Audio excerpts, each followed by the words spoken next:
Is the Bible of the electrogenic cell. It's not just the best book ever written on the subject, it's the only book ever written on this subject.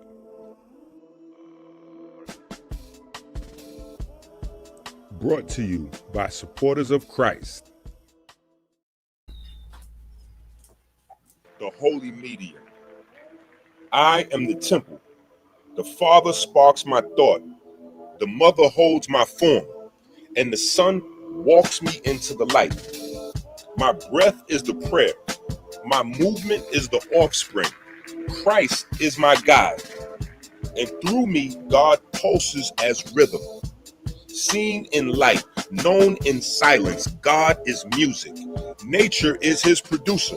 Pigment is his beat machine. Water is his holy medium. In the solar temple doctrine we teach, electricity is the father, initiator, impulse, unseen.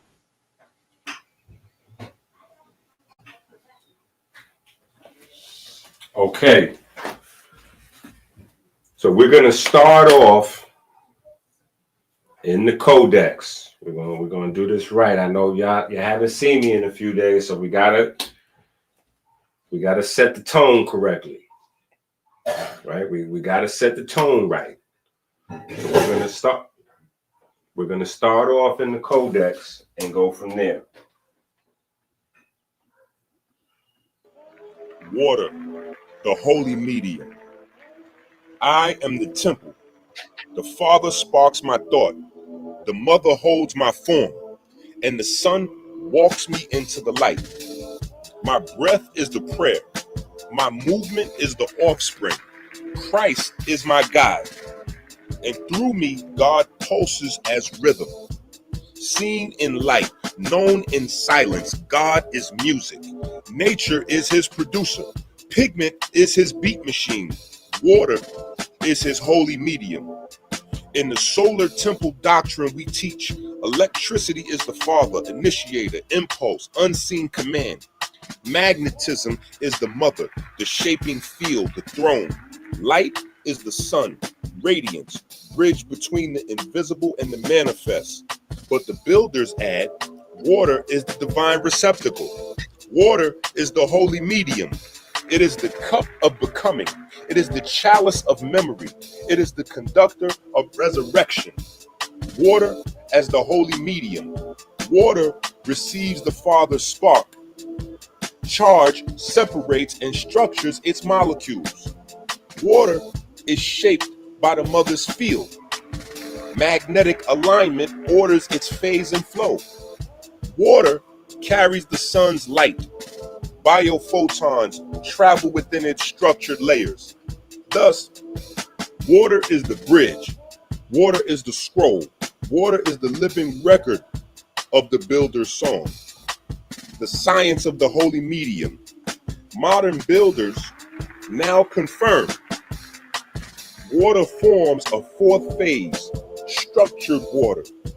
Structured water has charge separation, stores electrical potential, responds to breath and thought. Coherent domains act as a quantum information medium. Light storage and transport, absorbs, stores, releases light energy. Memory of flow and feel, retains imprint of past vibrations, fields, and emotions. This is why the fascia is structured water. This is why the blood plasma is structured water. This is why the cerebral spinal fluid is structured water. This is why breath and heart coherence structure water. This is how the builders write the Christ song into the flesh, the waters of noon. In Kemet, this was known. Noon is not disorder, noon is potential.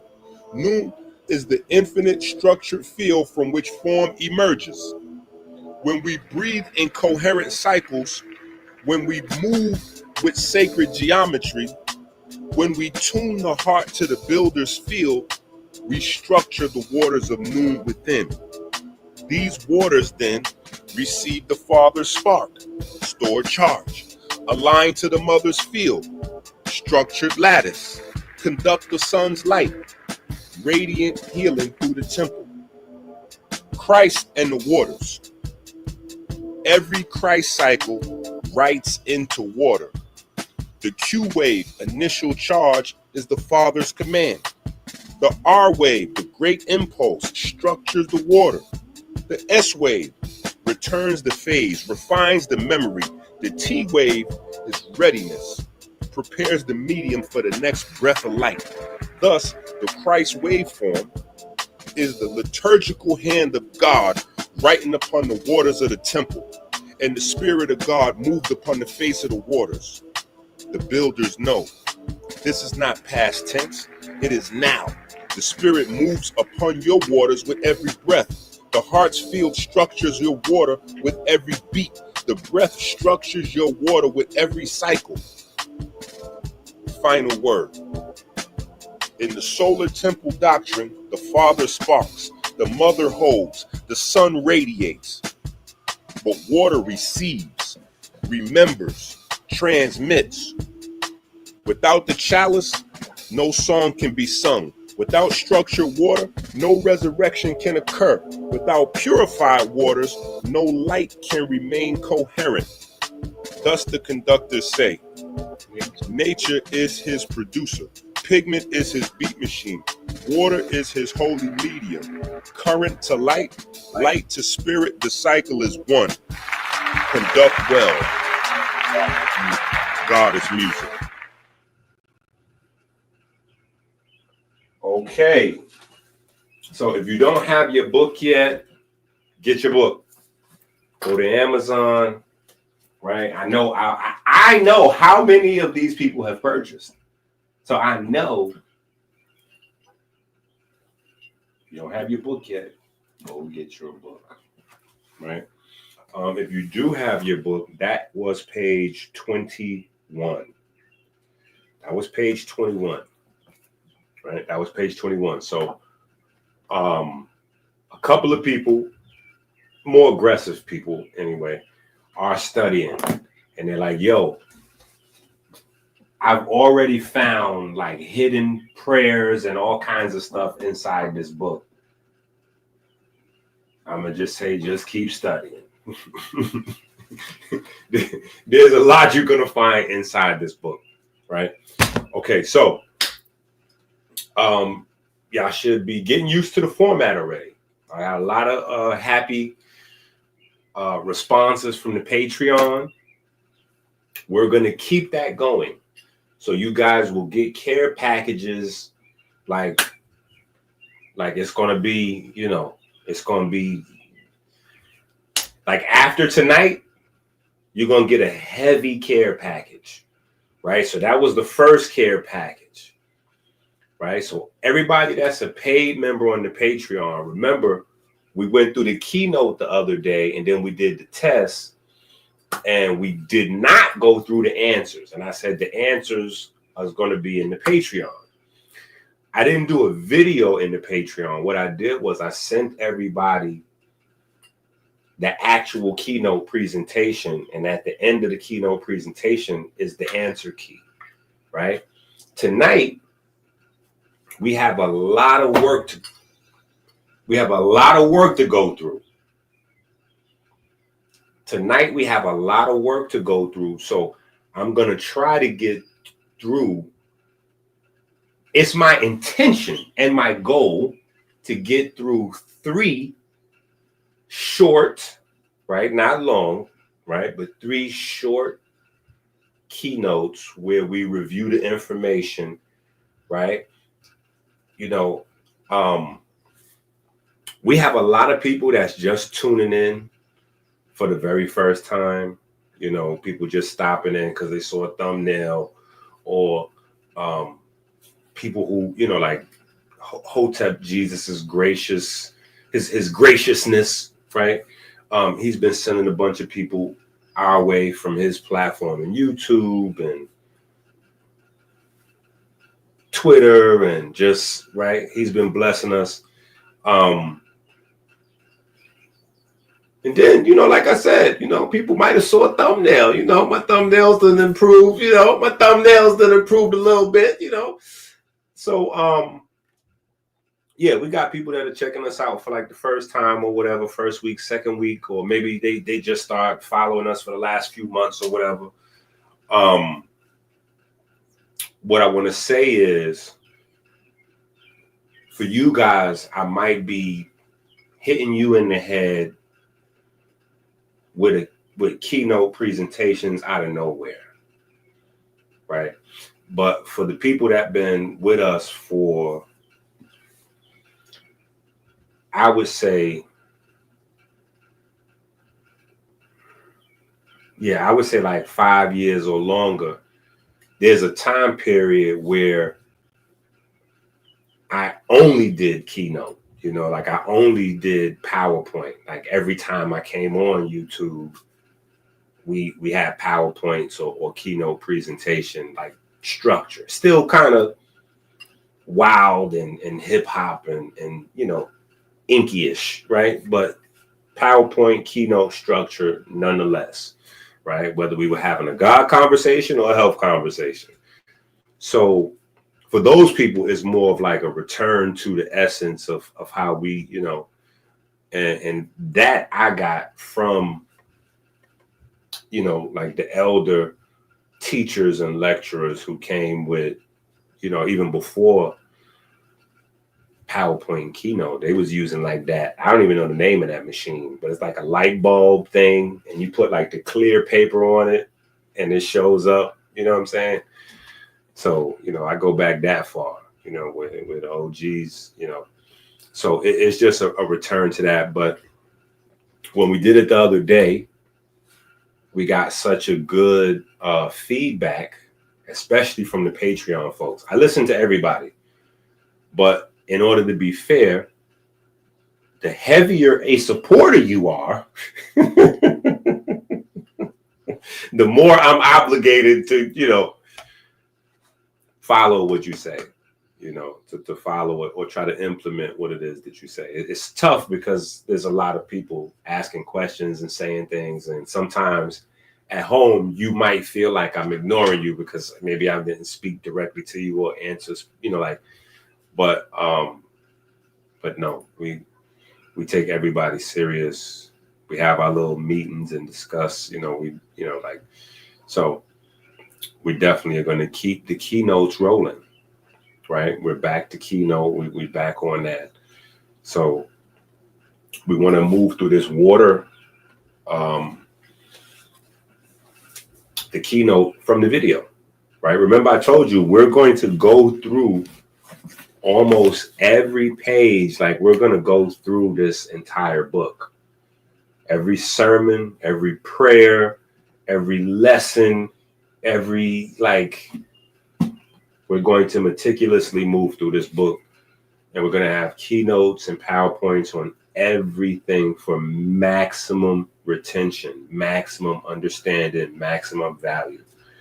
But with that being said, I know a lot of people are more interested in the degree work, right? A lot of people are interested in the degree work, right? I've been getting a lot of excitement via text messages. People are excited about the degree work. Some people have no idea what I'm talking about. Some people just saw me throw that up on the YouTube as a title. They're like, degree work? What degree work? What is he talking about, degree work? And then you sort of the cartoon, and the cartoon had, like people crying and, talking about diabetes, and people were like, degree work. And what are they talking about degree work? So there are people curious as to know what I'm talking about. And then there are people that know what I'm talking about that are excited, right? So when we're talking about the degree work, right, in our world that we've created, right, in our world that we've created around rich abs and poor abs, right, we've created a initiatory system. We've created an initiatory system within the framework of rich ab and poor ab. And I believe it's book number 3 and 4, right? It has Dr. Helvey on the cover, right? She's Rich Ab's, like, you know, main scientist in the temple, and that is the ritual monitor where we first introduced the idea of degrees and degree work. And so we move through, and everything is centered though around the study. Everything is centered around biochemistry and neurochemistry. So it's about making the information more digestible, having fun with it, right? Not necessarily getting spooky and going crazy, but having fun with it, and being able to memorize the information a lot better. So for the people that have been reading the book, they understand that the degree work is relative to biochemistry, neurochemistry. For the people curious, we will not be doing like a Freemason, Illuminati, Jordan Maxwell. Sorry. So if you hung out for 15 minutes to hear like a, you know, like a Illuminati, Jordan Maxwell, you know, David Icke remix, sorry I wasted your time. Yeah, I'm sorry I wasted your time. That is not what we'll be doing. But by popular demand, right? By popular demand, because the stories, as Rich Abs and Poor Abs grows, and the stories grow, are kind of growing from you guys, right? So some of you will notice that characters, you know, that some of you have become, you know, or there are characters that may resemble you in some of these stories, right? And then there are storylines that literally come from questions that you've asked. So some questions that you've asked, some things that you've asked to touch on, go deeper, you know, like I know the brother Bayat asked me some questions, you know, and I was like, let's go here. You know what I'm saying? Like, let's go here with that. So there's going to be a lot of familiarity in the material, in the not the science part. This definitely, but in the actual stories surrounding the science and the information. But as people were going through the books, right? The ritual monitor and the electrogenic cell specifically, people was like, yo, hold up. Stop the press. It's like, hold up, ho, doc. We wasn't ready for this. The stories is cool. The movie thing you doing, we digesting it, we loving it. People was catching, you know, like people, you know, people are loving it. If you don't have these books yet, you are bugging, I promise you, for a variety of reasons. Like these books are books like the whole family can, like this, but I got the same response across the board from everybody. Younger folks, older folks, men, women, like, you're like, yo, we wasn't ready for this. What are you doing with this? Like what are you doing with this? Are you going somewhere with this? And at the time it was part of the story, but it grew out of the story. See, that's the thing about the brain. The brain doesn't have a distinction. Your brain is not able to make a distinction between what you envision and what you actually do. So this is why the best athletes, the best, you know, like academics, and visualization is a part of practice and rehearsal. Even when you can't do a physical practice or your mind, it's a powerful tool. So, you know, I got a lot of questions to go deeper in that information. So we're going to go through that information, right? Tonight, we got the PowerPoint on that, right? We got the PowerPoint on that. But again, the whole idea is that when you have fraternal organizations like Masonry, right? The whole idea is for you to understand that it's information encoded in the symbols and the stories. And for us, with what we're doing, right? The Church of Winnenefer Christ in the temple of the body, right? The body is the temple, right? So it's kind of an initiatory system, right? Based on the human body, but just like more blatant. It's like a lot less, coded, and like a lot more. I mean, this, we put some juice on it, you know what I'm saying? But it's, so we'll go through, we're going to get ready to start the water conversation. And then from there, we will probably go into the degree work. And then from there, we're going to have an intro for the periodic table of ions, right? The periodic table of ions. I don't know if somebody came up with that before us, but, we kind of came up with that so that we could go deeper into electrogenesis.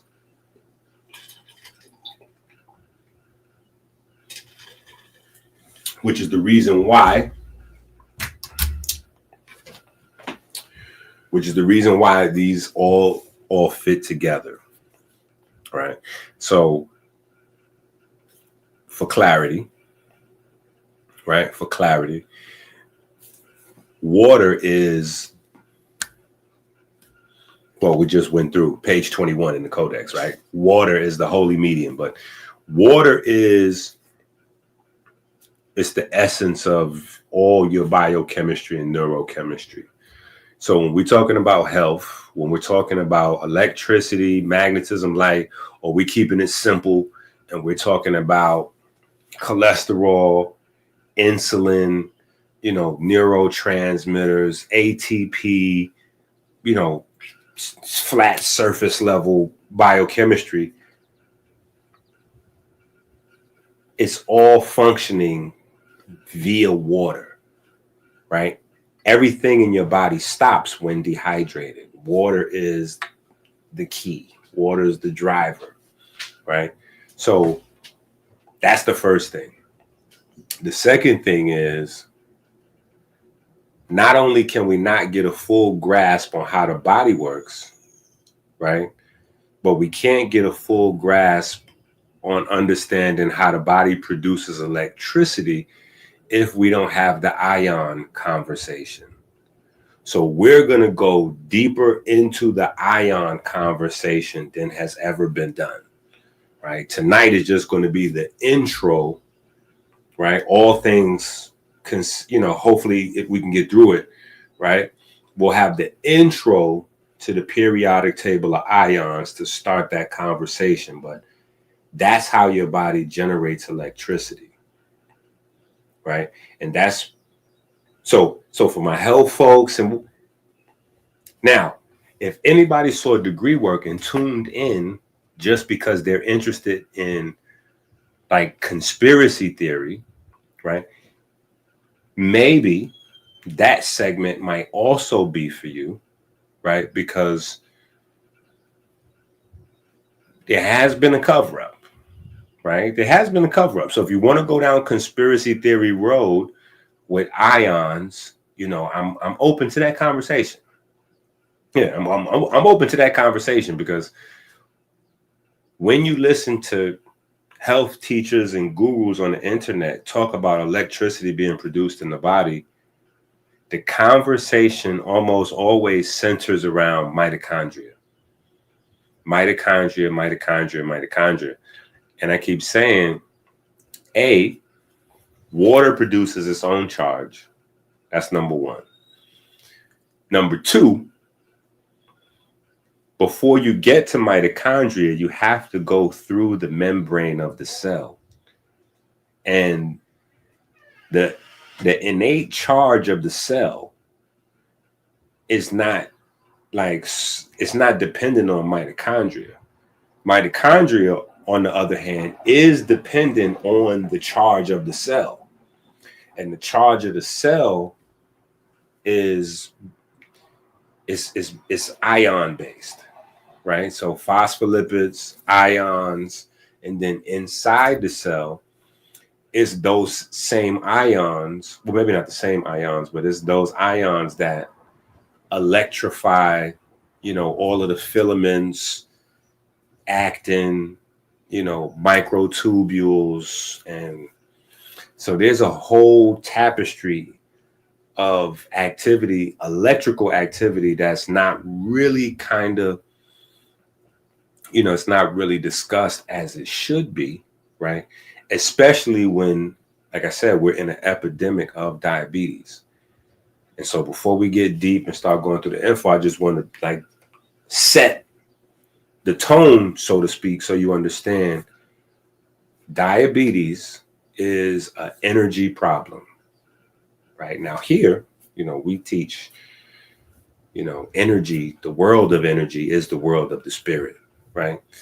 The animating forces of the body. But even if you don't go that far and you just understand that diabetes is an energy problem, right? Like the cells can't get the sugar in to metabolize the sugar.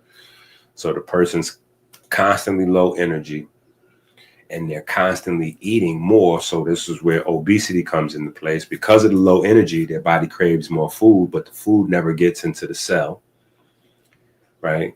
So the glucose is never getting properly metabolized. So it sits in the blood, causes high glycation. Cortisol pushes what it can into the fat cells, so the person gains weight. Nasty cascade of events, right? But the one thing that's not happening is that the cells are not converting that sugar into energy, right? So understanding your body's energy system, right? More clarity, understanding the energy system better should put us in position to be able to utilize that energy system, a lot better. So starts with water, right? And then there are some large molecules that are important. So obviously we made them the central focus of the degree work, right? We made those the central focus of the degree work. AMPK, right? And we've been talking about AMP, well, even before Melanin versus Diabetes book 1, but AMPK is like one of the like if Melanin versus Diabetes book 1 was a movie, AMPK would have been one of the stars in that movie, right? NAD, right? NAD is super important, right? And then sirtuin activity, right? Sirtuin activity, super important, right? So those make up, or lay the groundwork anyway for what we have in degree work. And then from there, like I said, we're going to get busy with the ions. So let's get to the family.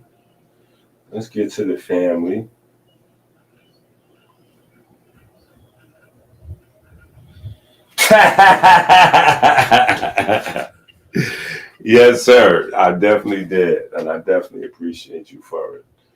Yes, sir.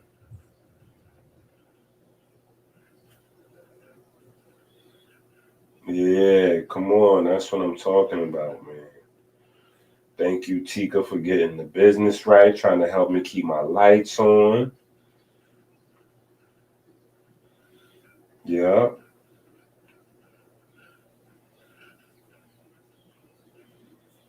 We see Lynn in the building.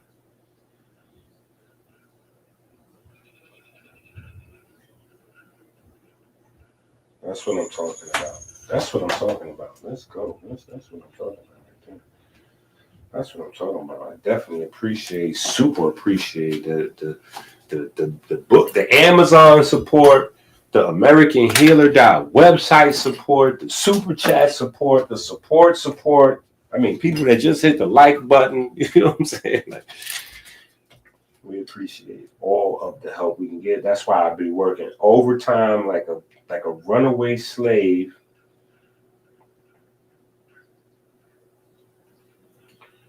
so we can get to this work, right? So we can get to this work and get in our bag. So I'm not going to replay the cartoon. Should I replay the cartoon?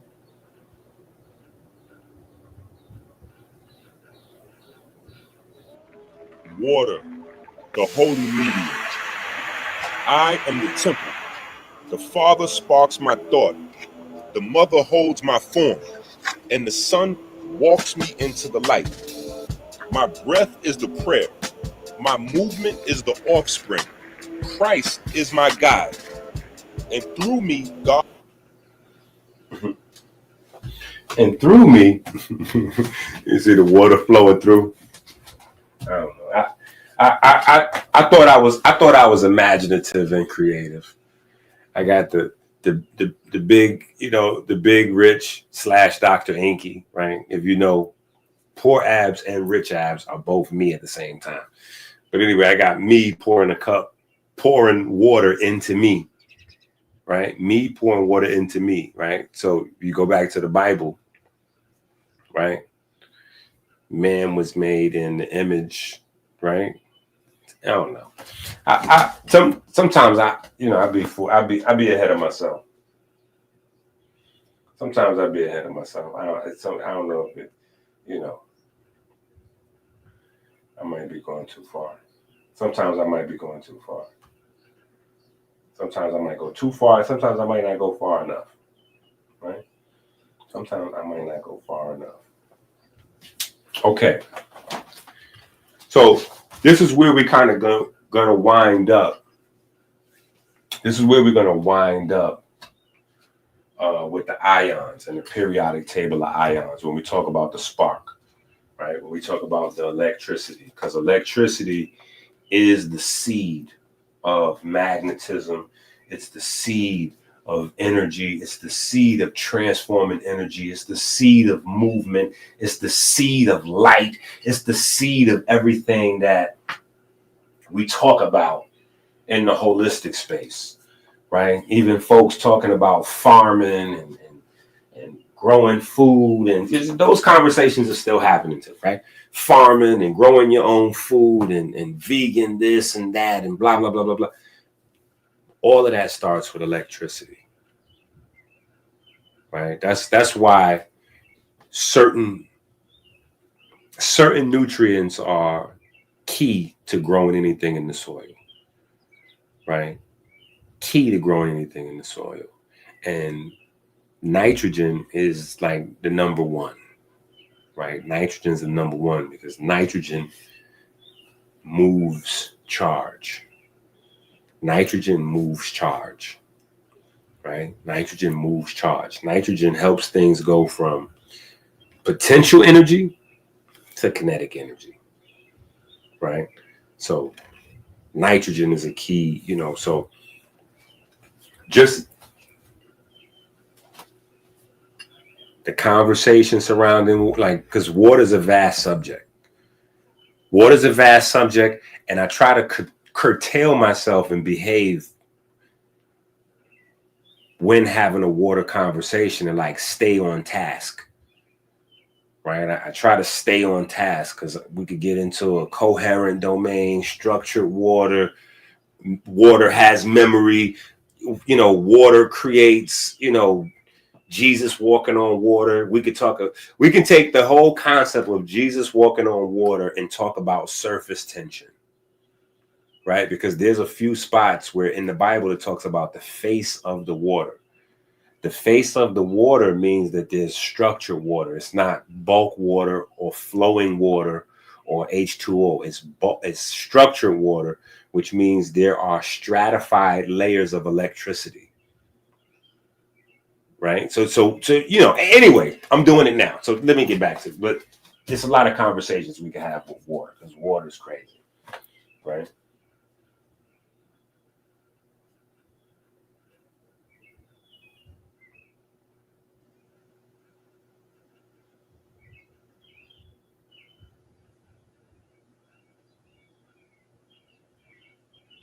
Well, it's a lot of reasons for that. It's no simple reason for that. You know what I'm saying? It's no simple reason for that. It's a lot of different reasons. You know, but the main thing that happens with the weather pattern is electrical activity, right? Electricity plays a key role. The electricity in the soil and the electricity from the sky, right? But that changes with the sun's activity. So it's a chain of events that ties us to the sun in a variety of ways. Like the sun is in our life. It's not like far away. It's in our life. The sun regulates your blood pressure, you know, your parasympathetic and sympathetic nervous systems. Sun activity translates to magnetosphere activity, which then translates to how much lightning we're getting, right? The lightning is important, right? Because it's lightning. Every time the lightning strikes, the lightning turns nitrogen in the air into usable nitrogen for the soil,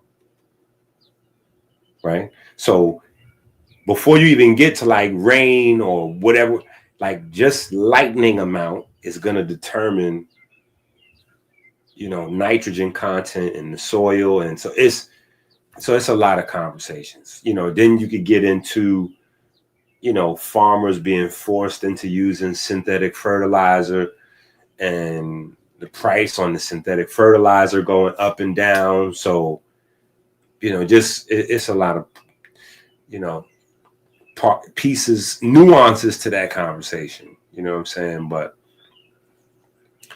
when people step off of the natural path, you know, when people step off the natural, like, unfortunately, some people, you know, we should have learned from the Dust Bowls in the late 1880s, 1890s, you know, when the slaves walked off the plantation. That's why I try to voice it, because nobody discussed that.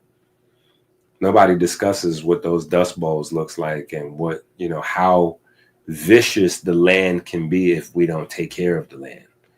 Like the land can catch its own bodies, you know what I'm saying? Like, so subduing the land with synthetic chemicals, you know, that may have a timer on it. That may have a timer on it, you know, that may have a time limit. And so, you know, financial constraints, solar activity, synthetic chemical activity, then you get into the more surface level part, like just, you know, because the planet is moving, you know, the poles are shifting a little like normal, you know, but rain patterns change. So some places that had a lot of rain, you know, maybe aren't getting as much rain. And, you know, just those things, you know, so there's a lot of little key pieces that are,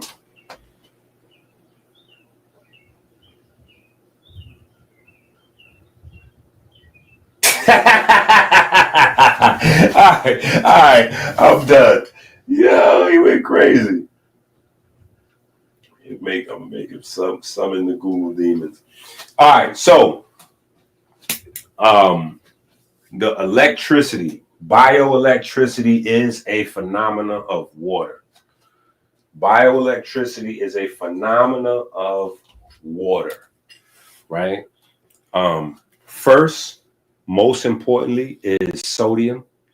And then after sodium comes all of the other everything, right? So there's a whole bunch of different ions that your body uses to create different gradients of electricity, to electrify different, you know, different material, whether it's creating, you know, resting voltage over the cell or specific proteins or filaments or whatever the case may be, right?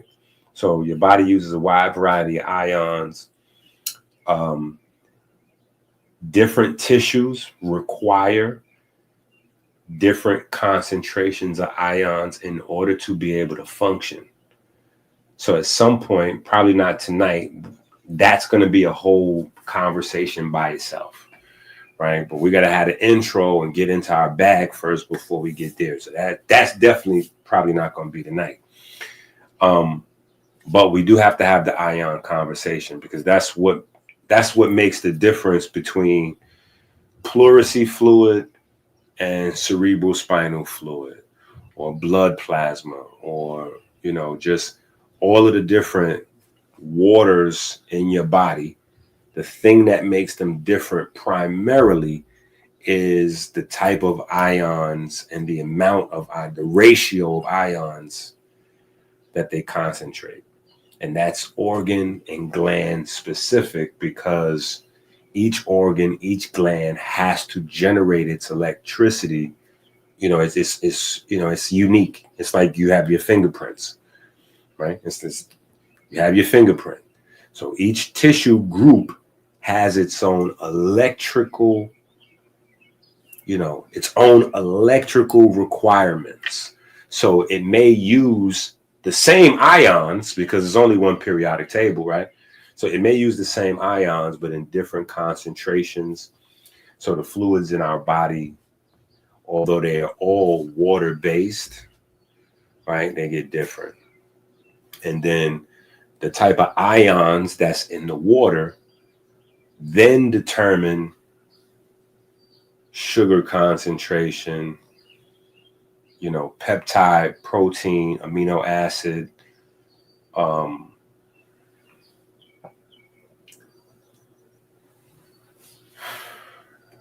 was getting ready to say mineral concentration, but for the space that we're getting ready to go into, right, I want to try to be as accurate as possible, right? Because since the days of Dr. Sebi, right, we've been using the term mineral like in a super illiterate, kind of out of context, not knowing what we're saying kind of way, right? As a group, though. So we all taking the blame for this. We're not pointing the finger at anyone, right? Even though that is one of my pet peeves with Dr. Sebi. It's like, you don't need to read any books. I'm like, hey, what is you doing? Why are you saying that to folks? And you obviously, Dr. Sebi was an engineer in the Navy, I think it was. Like, bro, what are you doing? And then you come in with these heavy concepts that people can't understand, like redox, acid and alkaline. People think it's a food thing. It's not. It's a relationship thing, right? So that was a pet peeve, though. He enlightened the world, though, and he definitely raised everybody's conscious level in terms of how their body works and what we need to study. So he's still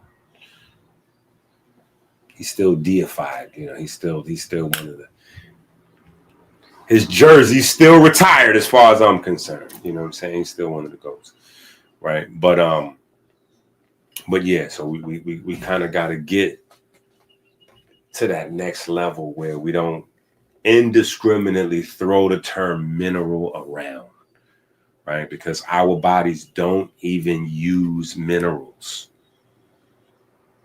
right? Our bodies use elements. Our bodies use elements. Our bodies use elements in their atomic form, right? But typically, people in the health space, like professionals, like doctors or, biochemists, like people that are in more of the know scientifically, they will use the term mineral usually when talking about like enzyme activity, right? So a lot of enzymes, especially metalloenzymes, but most enzymes require certain elements for them to be active, for them to do whatever they got to do. So they have little sites where the minerals, or the elements rather, have to go, like batteries almost, for them to work, right? And so usually when they're talking about minerals, they refer in that sense, right? Whereas when they're talking about elements for electrical production, they'll say electrolyte, or they'll just say ion. But I'm specifying right? And then there's certain things that's necessarily outside of the space that's considered ions also, like it's not atoms, it's like bicarbonates, and so it gets, phosphate, it gets a little crazy, right? It gets a little crazy. So yeah, we want to try to be as correct as we can be, so that way the information translates easy in your life, and then also as you're out in the world trying to communicate this stuff to other folks.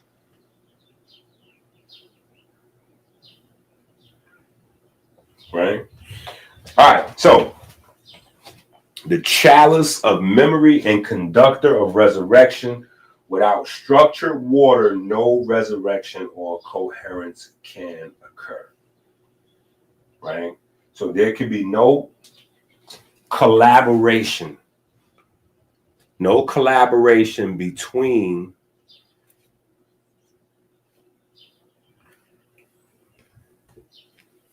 when you go to the macro scale, right? When you go to the macro scale, everything is connected necessarily by gap junctions or nerves, right? Gap junctions, nerves at the macro scale in your body.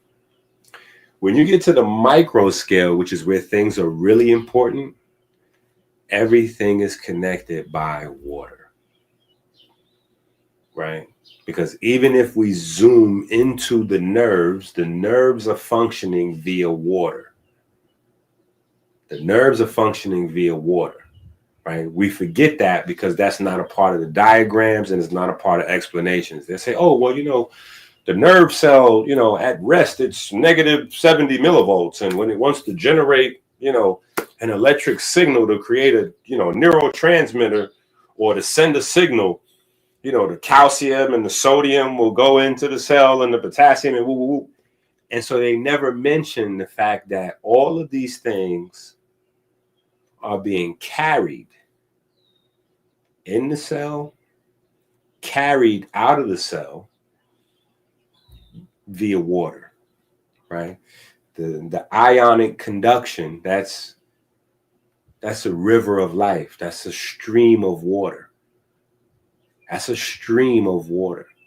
So even when you go back to Kemet, there's an entendre there. There's a metaphor there that most people, they don't catch because they don't get, like when they're talking about the Nile and river, river civilizations. And they say, oh, no, we're all river civilizations or coast civilizations, or there's an entendre there. That's the surface level, is we either live nearby or rely on the water, right? But when you get to the deeper levels where spirituality and healing or medicine or biochemistry come together, is that our body is made of, it's a body of water. That's number one. Like, it's a body of water. That's number one. But when you get in specific, when you get more micro specific, you have a bunch of streams, rivers, etc. in your body conducting, right? Because there's different definitions of conduct, right? But carrying the charge, and it's figuratively and it's literally carrying the charge when you understand that each ion has a specific charge value, right? So each ion has a microscopic electric field, and as it's moving through the water, right, we know that moving electric fields produce magnetic fields, right? And so we have that whole conversation, right? Moving electric fields, moving magnetic fields, somewhere in there, right? Somewhere in there, the electric field and the magnetic field interaction is going to start producing some light, some information, something to that effect, right? So we can't really get into these conversations without water, right?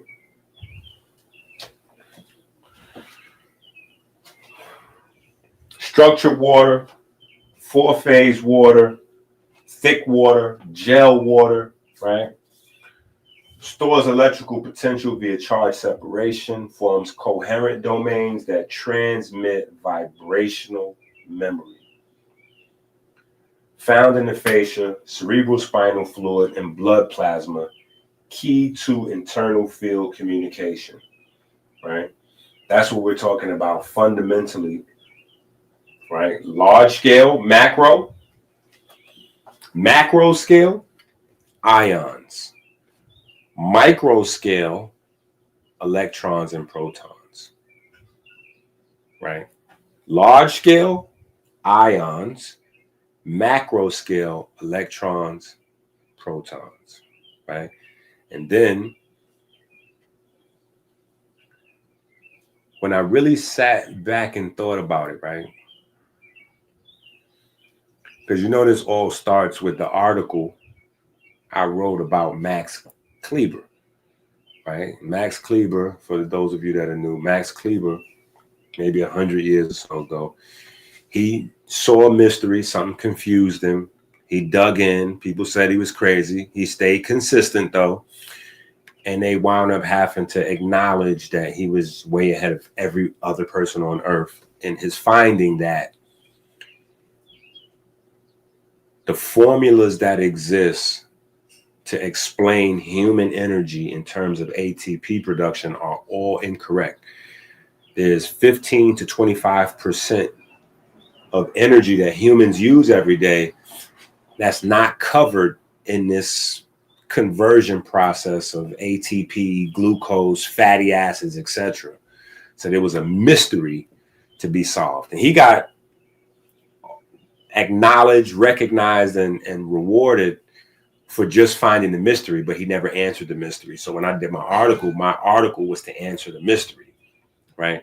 It wasn't necessarily, like it's the melanin in the sunlight, but it was that we have a bunch of photovoltaic, right, and piezoelectric systems in the body, tissues that have a variety of ways of generating their own electricity.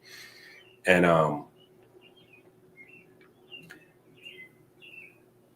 when I sat back and really thought about it, water is tricky also because water is at both levels. Water's at both levels. So there's a conversation where water is the conduit for ions, right? Okay, cool. There's that, right? But then check this out. Water itself breaks down into ions. So not only is water carrying the ions, but water breaks down into ions. It breaks down into, right, positive and negative ions. And then it disassociates further into electron pools and proton pools. So water plays a key. Water is electric at every level, right? Water is the medium carrying electrical substances. Then water itself turns into those electrical substances. And then water goes even further to break down even further into pure subatomic energy in and of itself, right? So there's a lot of magic still to discuss with water.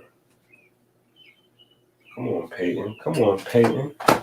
Come on, Peyton. Come on, Peyton. Can you pick my next book to read? It's between Yahweh is our 10, Autism, Black Lives Matter, If P Then Q, or the GOAT. Ugh.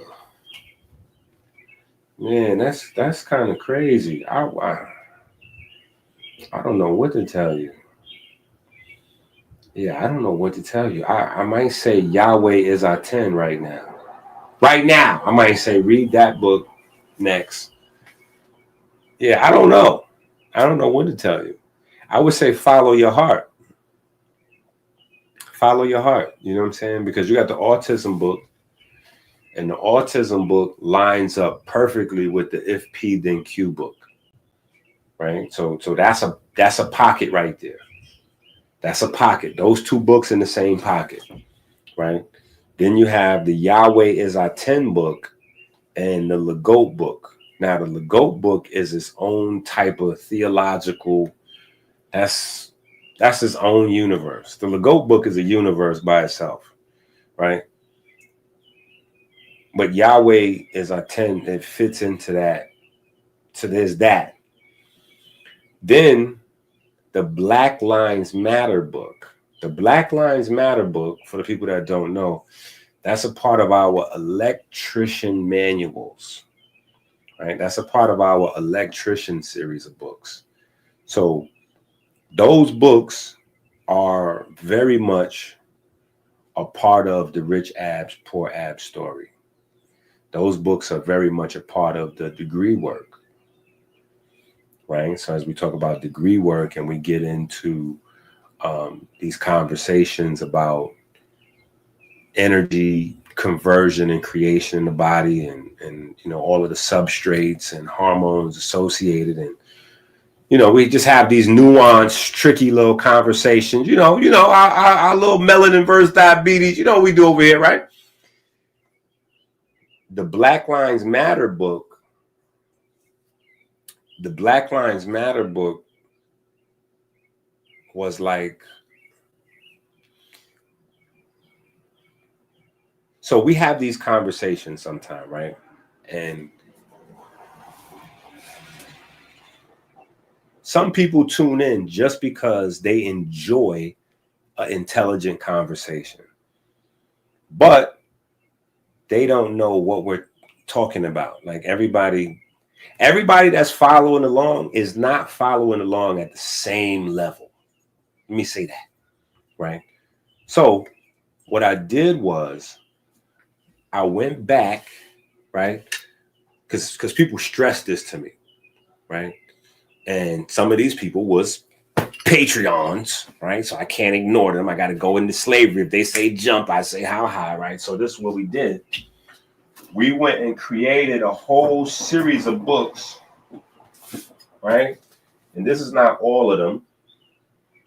This is just a handful of them. But we created a whole series of books dedicated to nuanced science discussion, so that if people study these books, and I tried to make them small pocket-sized books, they'll be able to get a lot more than just entertaining, you know, just edutainment out of the conversations, right? So we have the piezoelectricity book, right? Piezoelectrochemistry book, right? Then the Black Lives Matter is our chemistry book. Then we have a biochemistry book. We have a food basics book, which is primarily about redox and how food creates electricity. Then we have our physics book. We have our stereochemistry book, right? We have our photochemistry and just you know, we have our prayer manual book, which is, you know, our radio wave. You know, we kind of jumped, you know, went deep into it. So yeah, so we have a whole series of you know, so yeah, I don't know. I don't know which one you should read next. I'm sorry, bro. I did all that talking and you probably just still like, I don't know. What I would say is, don't think about which one any longer. Get started on one of them tonight. Yeah, get started on one of them tonight. Like, don't waste any time, because the one thing for certain is that more reading material is coming. Yeah, more reading material is coming. So I would just get busy with the get busy. Yeah, I would probably go with Yahweh Is Our 10, only because of the solar biology part of that book, right? Because, you know, Yahweh and I 10. So people tend to think of that book like they just hear the name as a religious book, but it's really like a undercover solar biology book or photobiology book. It's just from the ancient perspective. It's just from the ancient perspective, you know, how the ancestors viewed photochemistry, photobiology, solar biology. And so this is why they anthropomorphized the concepts, deified the sun, etc., etc. So I would probably get into that bag, and then because that book kind of makes that book, I would probably do that one first, because that book has ramifications of everything else in the, you know, like neurochemistry, right? Because even in the autism book, there's a couple of chapters about estrogen and the relationship of estrogen to vitamin D, right? And so, yeah, I would start with the Yahweh as I 10 book, because that book is going to be useful as a precursor to any of the other books.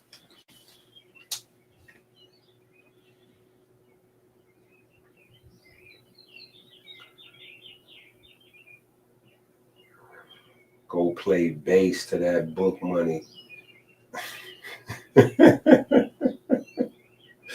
Preacher love you. Yeah. Preacher love. Yeah.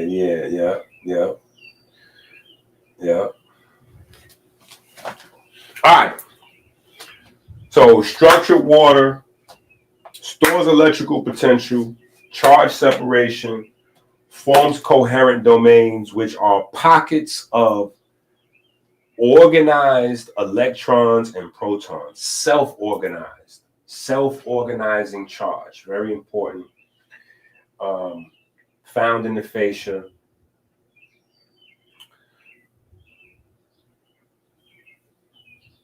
Right, very important. So key concepts: water structures itself around the heart, the brain, and the fascia. These waters respond to breath and heart-driven coherence. Structured water, okay. Let's let this breathe a little bit. Right.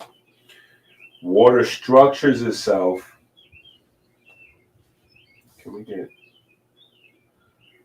Trying to see what I can do.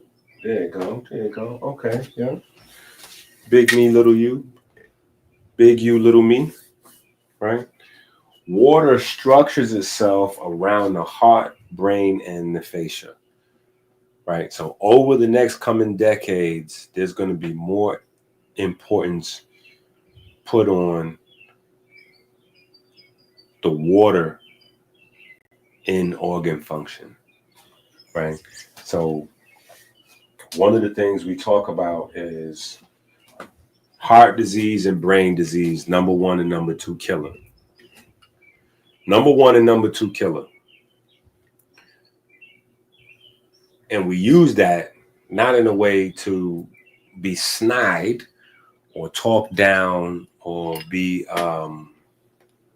oppositional or confrontational to the medical system or big pharma, whatever the case may be, but just as a way to create understanding that we don't know it all yet, right?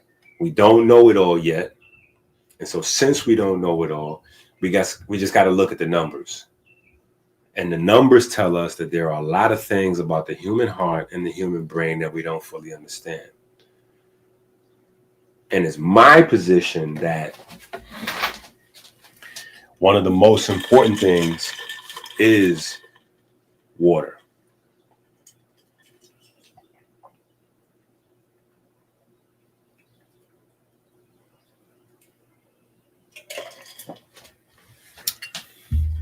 One of the most important things is water. Your heart can't function dry, neither can the brain. In fact, there's evidence that, and this is my line of thinking, but there's evidence that the physical tissues are only there as an outgrowth of the liquid medium, and that the liquid is where everything is at. The physical structures are just there to facilitate or do the bidding of the liquid, as opposed to the way science has it contextualized now. It's all about the structures, right? It's all about the structures, and the water is just there to kind of like keep things wet and moving, right? Yeah, I would say it's largely the opposite way around, right? Because the water is responsible for building all the structures. The water is responsible for building all the structures. And then once all the structures are built, the water is responsible for all of them working. Right? Even if you think about mitochondria, and no, the mitochondria is doing the ATP thing, just remember, it's the water that is the primary driver of ATP. Protons moving from the inner matrix to the outer matrix, those are hydrogen ions. Those are water molecules moving from the inner matrix of the mitochondria to the outside. And then those same positive hydrogen ions is what keeps the ATP going, right? So yeah, there's just a lot of space, a lot of room to, keep learning, right? There's just a lot of room to keep learning.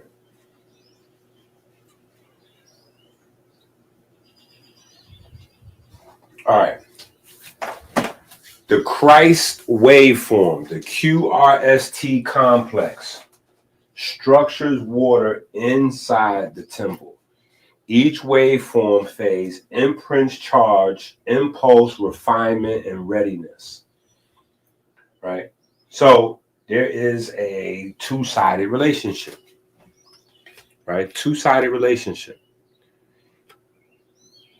As water is driving and becoming electricity in your body, electricity in your body is driving the structuring of the water, right? That's a circuit. That's a cycle, right? That's why life as we know it can't exist without water, because water is the driver behind bioelectricity.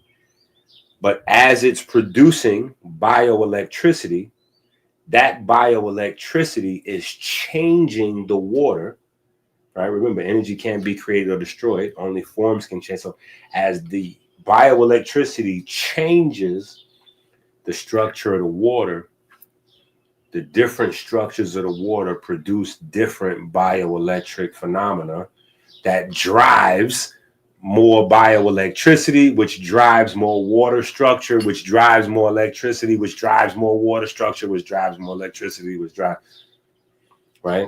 And then we can build on the systems that's obviously there to harness, right? To harness that electricity, right? And et cetera, right? But I just don't want to sound crazy as we going through. Woo! Peyton, I'll just talk to you, or I'll just talk to you the whole time. I'll just do private Peyton live streams. Yo, Peyton is trying to keep the movement going. Peyton trying to keep the movement going single-handedly. I appreciate love you. My children appreciate love you. Right?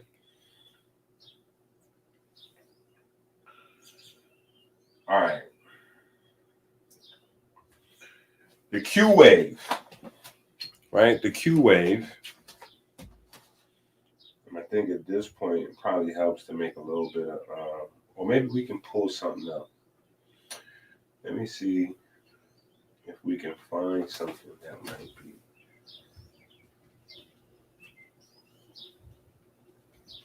might help us out.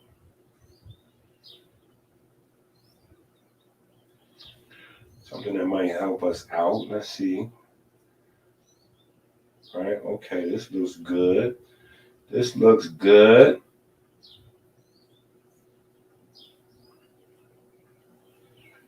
let's go over here. This looks good,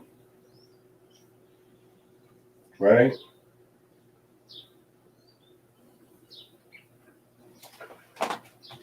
This is what the signal looks like. This is what the wave looks like, right? This is what the wave looks like.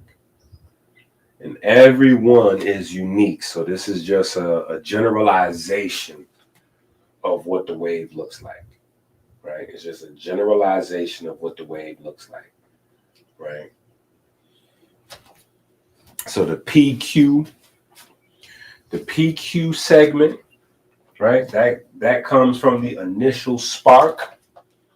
And then the R wave, right? That's the major electrical impulse.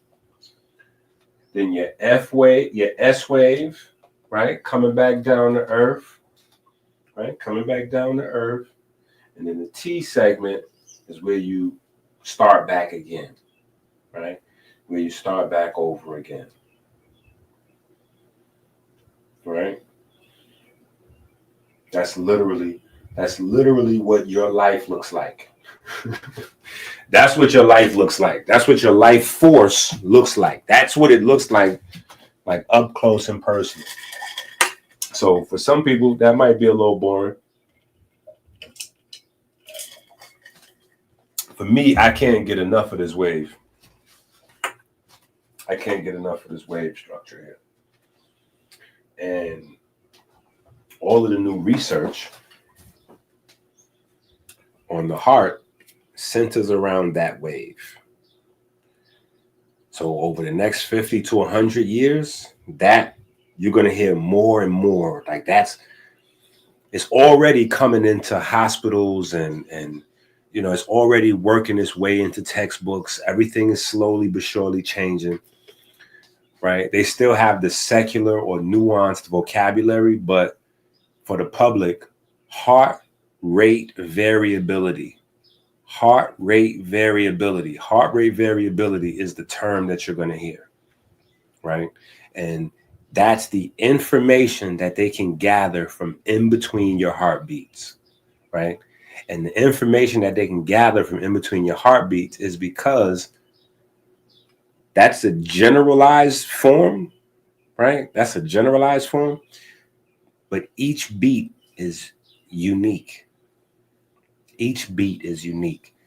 And the more they study your heart, the more they learn about the sound of the beat and the silence in between the beat, right? So it's 1, 0. It's 1 and it's 0, and it's 1 and it's 0.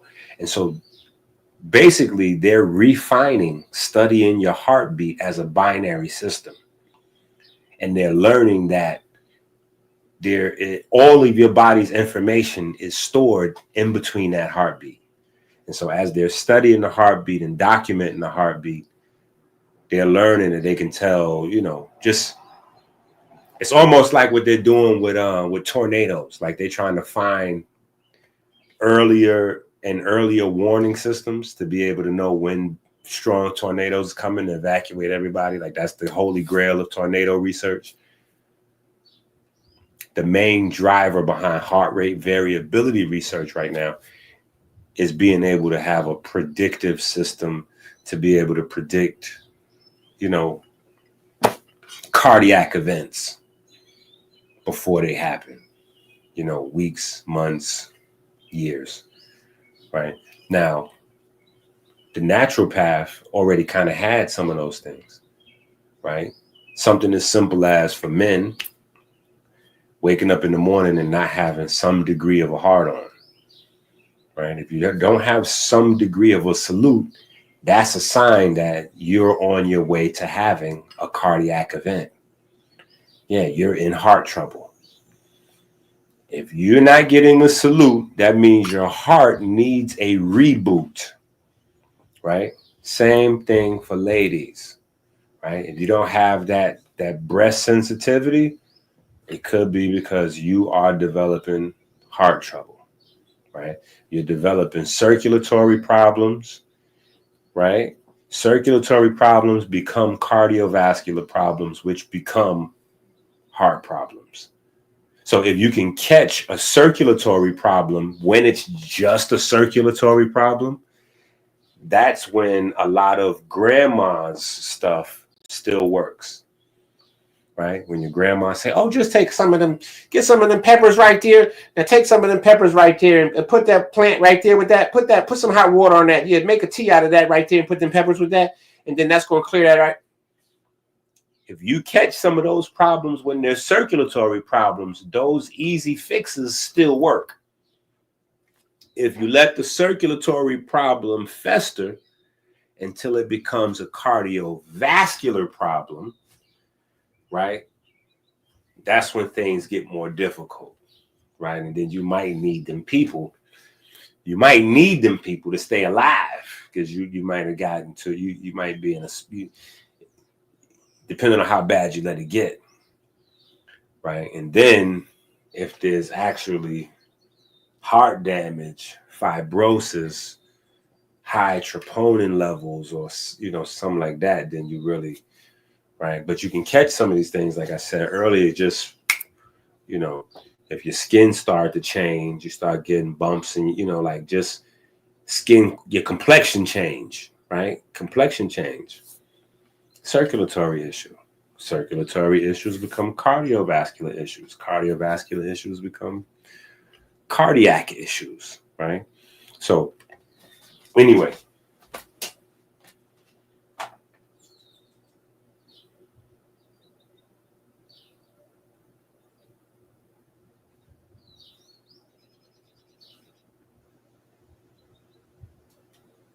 listen, that's because at some point, stocks are alive, right? There's a point where, because these are companies, right? And companies are expectations and physical performance of people, right? So it's the mental projections of people and the physical performance of people, right? So there's not just a correlation between the heart activity and stock charts, but then if you check the 9 and 11-year sun cycles, there's also a correlation with the 9 and 11-year sun cycles with the stock charts as well. You know what I'm saying? So there's definitely some, there's definitely some interesting, you can get in your bag. You can get in your bag or get a bag with, noticing those natural rhythms, right? Okay, so fascia, right? The fascia, right? The feathers of Shu, the Shut, the feather of Ma'at, balance, right? Way into the heart ceremony, right? Most overlooked system in the human body to date. The most overlooked system, the most underappreciated system, right? The most overlooked and underappreciated system in the human body, right? The proteoglycans. That's what these are, proteoglycans, right? And this is what makes up the fascia. Like atoms make up compounds or molecules, like cells. Individual cells make up tissues. These proteoglycans that look just like feathers, and this is a feather, but proteoglycans look just like feathers, and they make up our fascia. And in between, what on the fascia would be the fuzzy little strands, is where they store electrons, coherent domains. That whole water structuring conversation is on steroids in the fascia, right? So all of these proteoglycan units are heavily charged, at least in a healthy body they are, right? This is one of the places that, unfortunately, diabetes attacks, right? This is one of the places that unfortunately diabetes attacks. So even before you have full-blown like diabetes, right? Even in a pre-diabetic state or even pre-diabetes, right? People that aren't necessarily diagnosable with a thing, but you've been doing probably like way too much Netflix and chill, kind of, going to work, coming home, binge watching shows, dozing off, do it again tomorrow kind of vibe. And then you get inspired, you watch Dr. Enqi, or you watch, I don't know, maybe you see somebody with a body you want to have, or you want to go somewhere for the summer and you don't want to be embarrassed to take your clothes off, whatever inspires you. Maybe you got a son, a daughter, right, grandchild or something, and you want to get physical so you can, have fun with them. You might want to go roller skating or double dutch, jump some rope with them, or play basketball or whatever the case is. So if something inspires you to get your butt off the couch, right? And you get out there and you're like, oh, I can't, oh, ah, man, hold on. You start trying to jog, and then every time you put your foot hit the ground, like your knee is like, hey, hold, we gotta wait now. Hold on now. You telling nephew, hey, hold on, wait for hold on now, because I can't move like how I used to move, like, because hold on now, we gotta take your time with. It's because your connective tissue is not always like, ACL, PCL, or ligament, or tendon, or muscle, right? It's the unsung heroes. A lot of times it's the connective tissue, and the connective tissue is getting sticky. And once the connective tissue gets sticky, your muscles aren't able to move. Your tendons aren't able to have the same, because your body's a system of levers, right? So your tendons and your ligaments aren't able to, pull the bones and get the same torque, and velocity that makes for smooth, painless movement, right? So, but it's billions of dollars in having bad fascia. It's billions of dollars in radio silence on this electrical system, like electrical grid of your entire body, because every part of your body is based on this grid. Your organs sit in the grid, your muscles sit in the grid. In fact, fascia is built through your muscle. So fascia, connective tissue, holds your muscles in place, and then inside the muscle is more connective tissue so that the muscles can fire in the mitochondria, so everybody can be in position and do their jobs. So fascia is built around, in, and through every structure in your body as one electrical grid, right?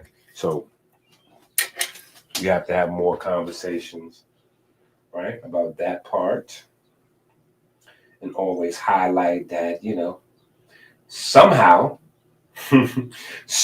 they knew about this 4,000 years ago, right?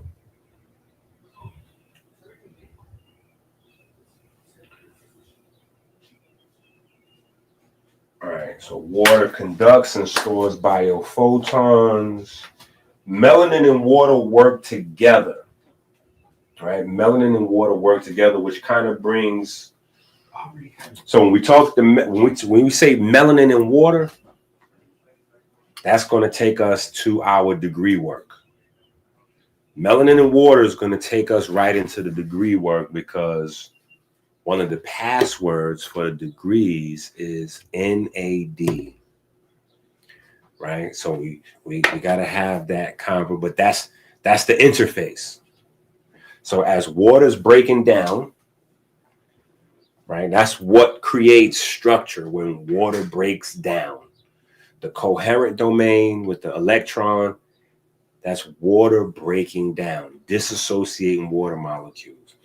And melanin is not necessarily there to disassociate the water molecules as much as melanin is there to grab the electrons. Melanin is there to grab the electrons, right?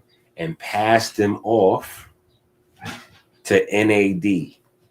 And as it's passing the electrons off to NAD carries the electrons, right? NAD feeds that current, feeds that charge, feeds that energy to different organelles and tissues, etc. in the body, right? Which is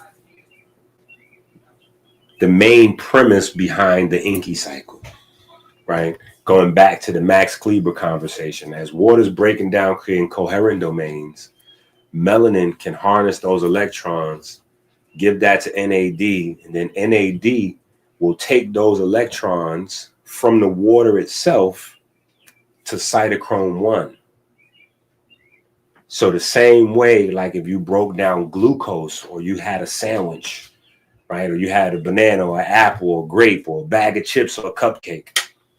When your body breaks down those sugars, it's NAD that takes those electrons from that broken down food and takes it to the mitochondria, cytochrome 1. Melanin can feed NAD electrons in the same way as carbohydrates. Quiet on the set, arguing ladies. Thank you.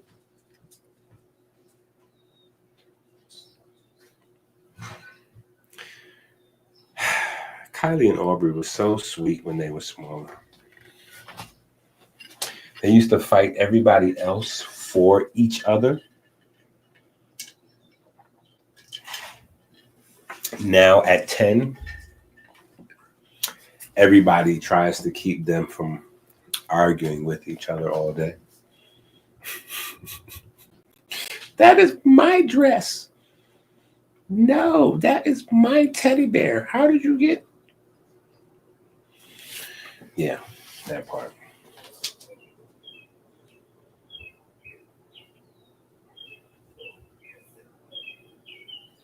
Yeah, man. So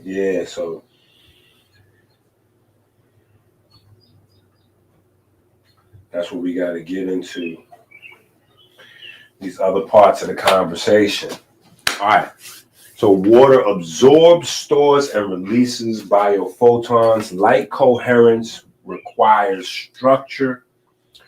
Disordered water disperses charge, disperses frequency, disperses energy.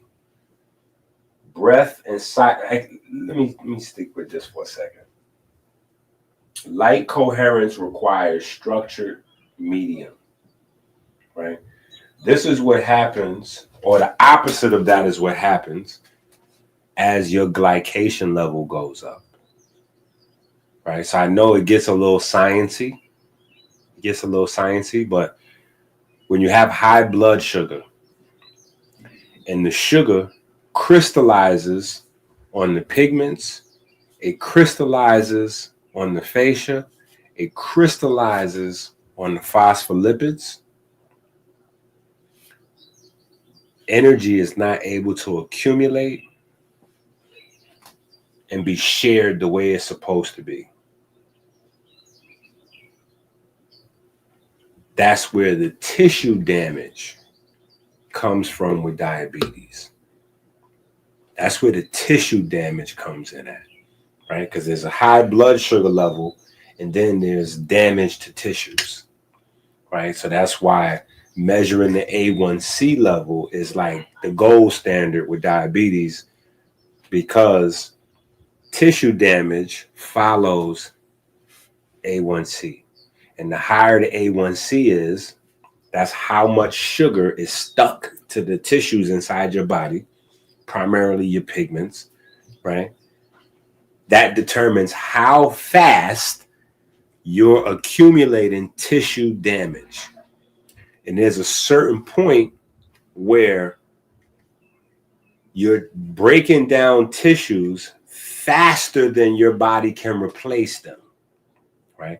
So that brings us to another one of the passwords in the degree work, which is sirtuin, right? I know you're like, hold up.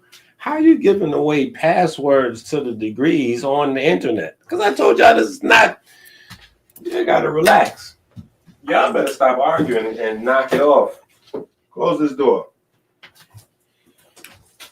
None of these people in the YouTube world want to listen to y'all.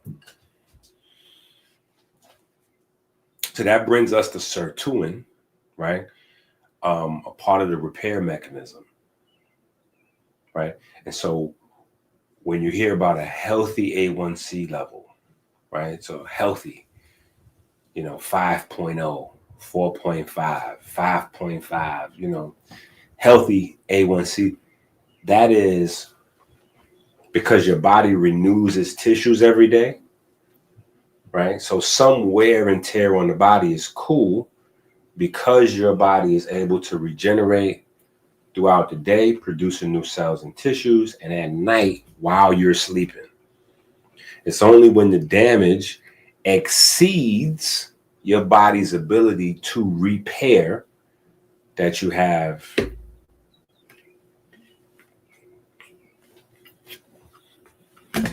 whatever, right? Because diabetes is a platform for whatever, right? Diabetes can lead to cancer, heart disease, Alzheimer's, dementia, you name it, right? It could just lead to poor sex, right? It can lead to mental illness. It can lead to, it because of how it affects the tissues, it damages the tissues, and then wherever the damage is, that's going to lead to a condition in that space, right? So if there's brain damage from the sugar, because the brain uses a lot of sugar, right? Alzheimer's, dementia, right? Cardiovascular, it may turn into a heart problem or a blood pressure issue. So people with diabetes often wind up with high blood pressure, right? People with diabetes often wind up with kidney failure, right? Or kidney disease, right? So diabetes can translate into, but it starts with just the sugar crystallizing on the tissues. And then as the sugar crystallizes on the tissues, those tissues can no longer distribute, receive, store energy. They can no longer communicate with the other cells and tissues. And now you're starting to have damage building up, right?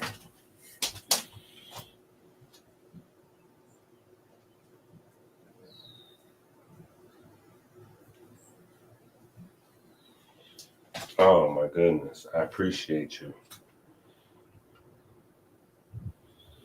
But the codex is the culture. The codex is the new culture. The codex is the culture, right? And right now, right, we're in the codex. Right now, we're in the codex. We're in the beginning. We're on page 20, between 22 and 23. We're between 22 and 23. Even though I'm talking y'all to death, I know I'm talking y'all to death, right? Even though I know I'm talking y'all to death, we should be on our way out of this keynote, so we can get to the degree work, which is in the Rich Abs, the Electrogenic Cell book. Yeah, the Electrogenic Cell book, and then also in the American Healer book, right? The American Healer book is the newest book, right? Rich Abs, American Healer Files, Volume 1, right? That's where we kind of go in terms of electrogenics and the periodic table of ions. Like we done went crazy. We done went crazy. So what we're gonna do is we're gonna just jump to the participation, right? We're gonna jump to the participation because I think in my long-winded conversations, I think we covered the slides, right? I think we covered the slides already, right? I think we covered the slides, so we're going to check. We're going to check and see. We're going to go to the live participation and see what.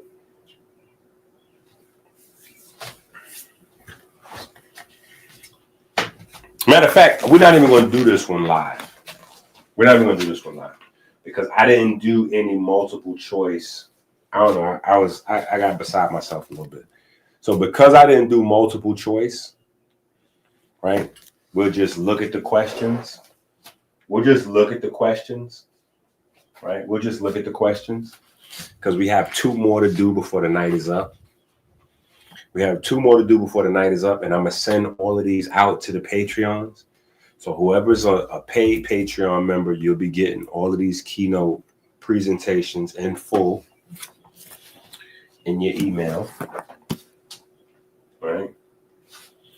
So the recap.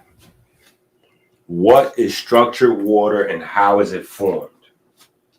That's number 1. That's question number 1.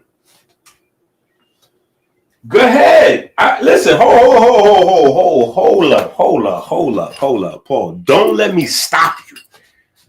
Don't let me stop you. Yeah, don't let me stop you. Feel free, chat, to go crazy, or if you're watching us on a replay, put the answers in the comment section of the video. Feel free to enlighten us, right? But I was just saying, because these are not these are more written out answers, right? So I don't know if everybody watching caught the first one we did. We had multiple choice where it was like A, B, C, or D, right? And the children, my partners, my consultants, they told me I was getting a little bit beside myself. It was like, Dad, come on. Dad, come on now. How you going to check each person's? I was like, well, I'm going to send it to them. They said, yeah, but you asking them an open question, like they can answer that any kind of way. I was like, okay, all right, you're right. But I already made it. I'm not redoing it. So, yeah, for the water, that's going out like that, right? But I'll take that into consideration for the ones I do in the future and get back to multiple choice format. You know what I'm saying? But feel free to go in. Yeah, feel free to go in. Drop some jewels on us, right? What is structured water? How is it formed? Name 3 bodily fluids where structured water exists.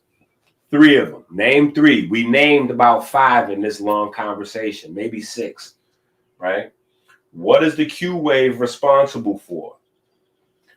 What sacred field does water represent in Kemet?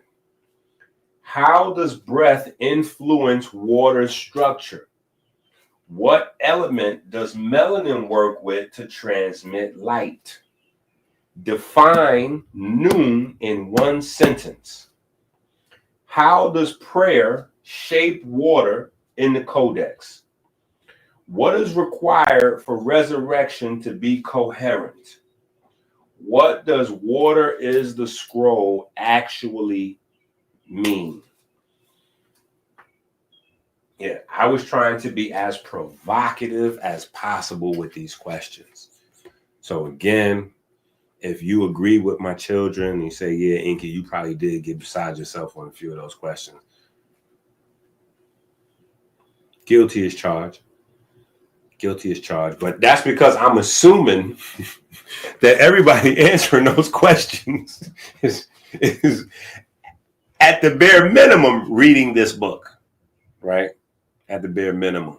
So those questions designed to make you think.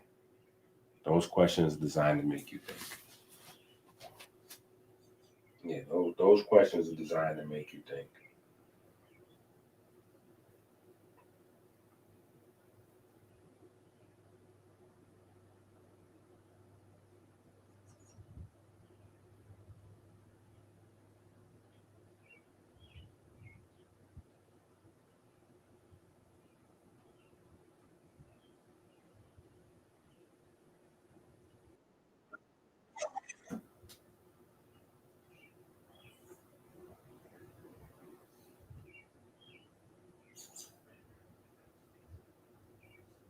Thank you, everybody that showed up. I appreciate you guys very much. I appreciate you celebrating this monumentous occasion with me. I want to start off by saying light work is measured in degrees. That's how I'll begin this conversation, because this isn't a theory. It's long overdue. This isn't just science. This is heat. This is charge. This is the body remembering itself cell by cell, signal by signal, and rising. They said I was crazy for saying the body was a temple. Now they ask me how to rebuild the current, how I rebuilt my current, how I created the blueprint to rebuild current. But let's be clear, I didn't start this. I was born in a long line of healers, American healers, folk who knew how to lay hands on a wound and feel the voltage return. Old aunties in Mississippi who crushed herbs with prayer.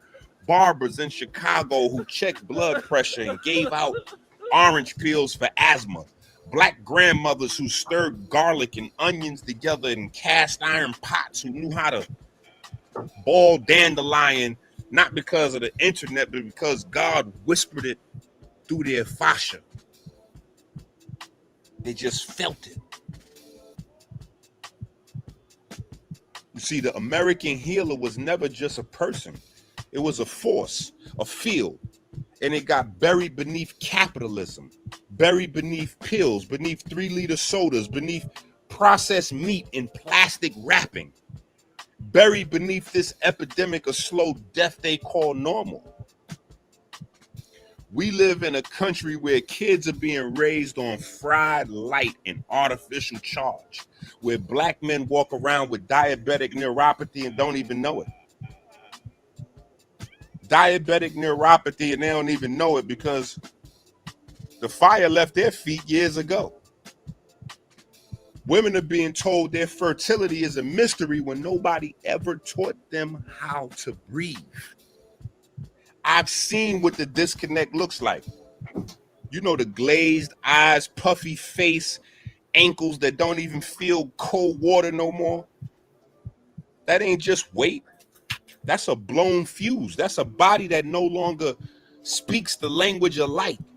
And when a body forgets its own language, the people forget their own name. That's why you hear them say, you know, I'm just tired. It runs in the family. Everybody got something. These are not just phrases. These are resignation scripts, ancient electrical shutdown codes passed down like lullabies. But the codex of living light says, you are not tired. Your light is dim. It does not run in your family. It runs through your family. Everybody got something, but not everybody got the map to repair it. I made copies. I passed them. That's what this is. This is not just for the curious. This is not just for the scientists, but for the people who know something is wrong and are ready to remember how to live an electrifying life, an inspired life. The Ionic Rite is the first volume of the American Healer Files on Electrogenesis. It's a work of science. Yes, but it's also a work of sacred anatomy. It's a work, it's a work of grief and inspiration, because you can't understand electricity without mourning where the current stopped. This is current events.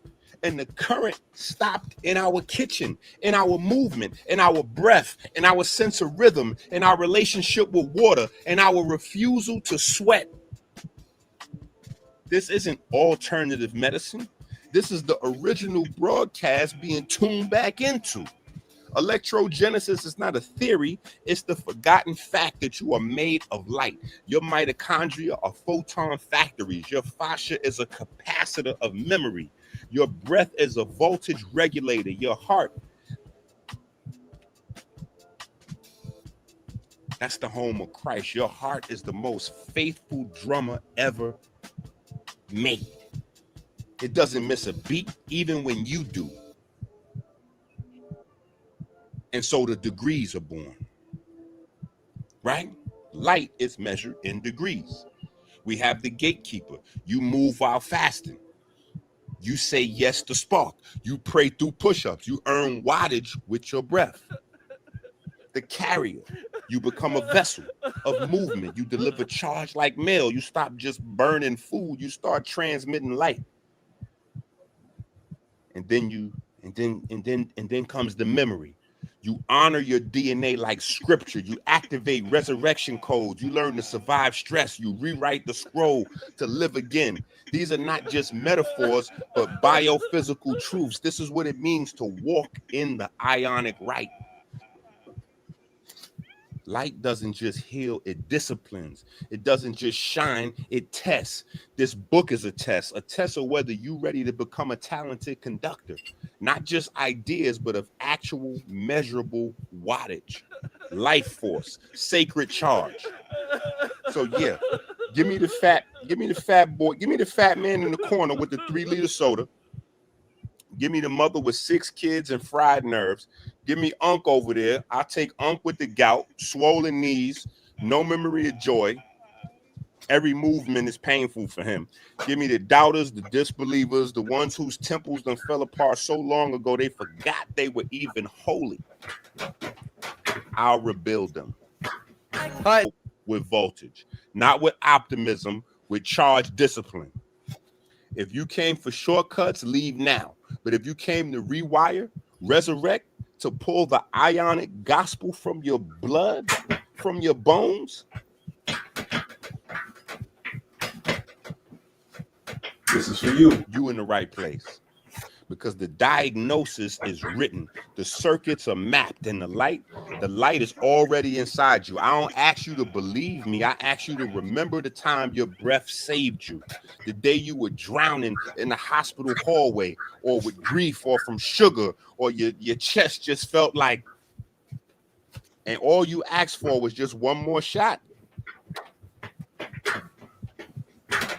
That was the light, not the idea of God, the signal of him, the waveform that made your eyes open, the wattage that kept the page, the book from closing. And now you here. Now you here with me.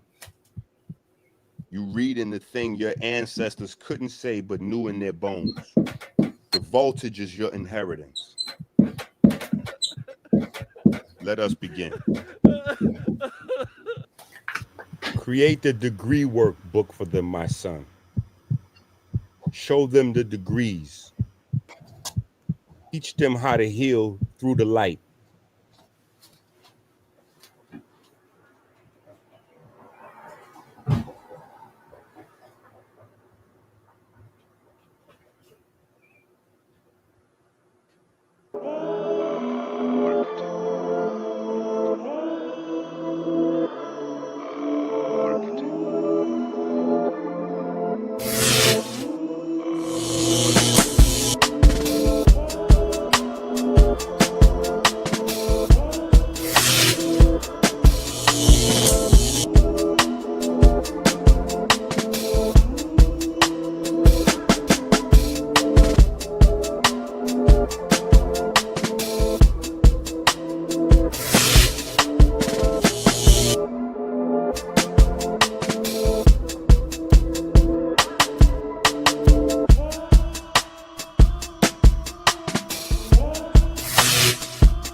we even go any further,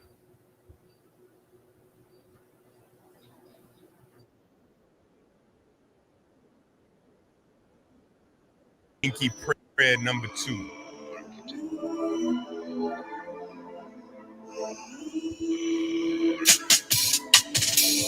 We give thanks and praise to the Most High God for the divine spark that set our cells into perpetual motion.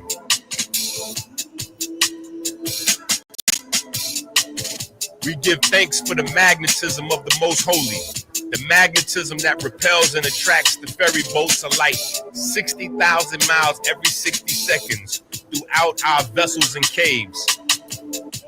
We give thanks for the ability to drink clean water every 60 minutes, flooding the river of life.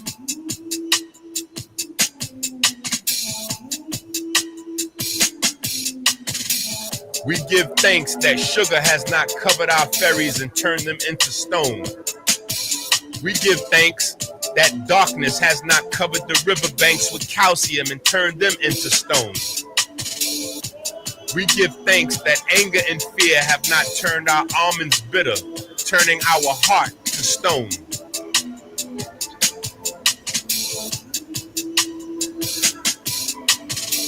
We give thanks for smooth sailing upstream through the valley of death, through the superior vena cava into the right atrium.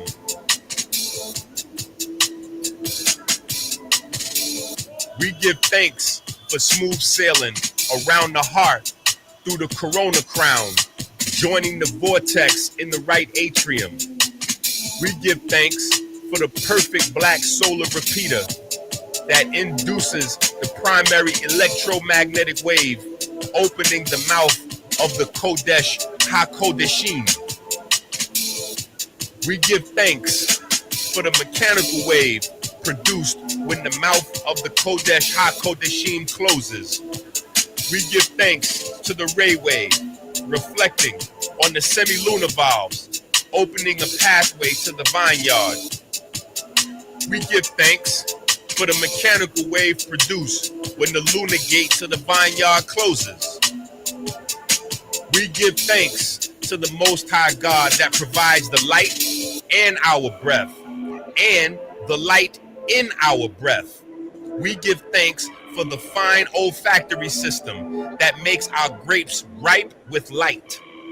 We give thanks for the Jed pillar that provides us with a stable fleet of ferry boats to dock in our vineyard. We give thanks for smooth sailing through the pulmonary vein into the storm of the left atrium. We give thanks for the perfect black solar repeater that induces the primary electromagnetic wave, opening the mouth of the Kodesh HaKodeshim. We give thanks for the mechanical wave produced when the mouth of the Kodesh HaKodeshim closes. We give thanks to the ray wave, reflecting on the semi-lunar valves, opening a pathway into the holy royal arch of the Wa scepter. We give thanks for the mechanical wave produced when the lunar gate into the holy royal arch of the Wa scepter closes. We give thanks for the magnetism of the Most Holy, the magnetism that repels and attracts the ferry boats of light 60,000 miles every 60 seconds throughout our vessels and our caves. Amen. Woo! Man, that always hits. That always hits. Whew. That's work right there. That is work right there. All right, so let's jump on over.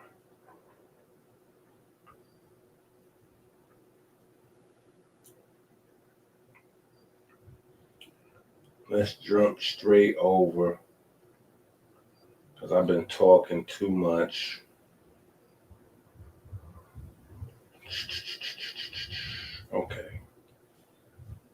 Actually, here's what we can do.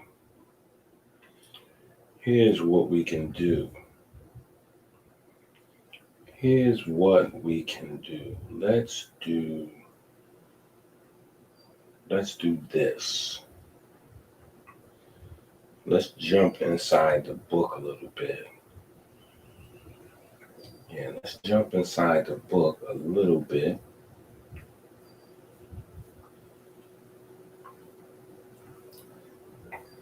Right? Let's jump inside the book a little bit.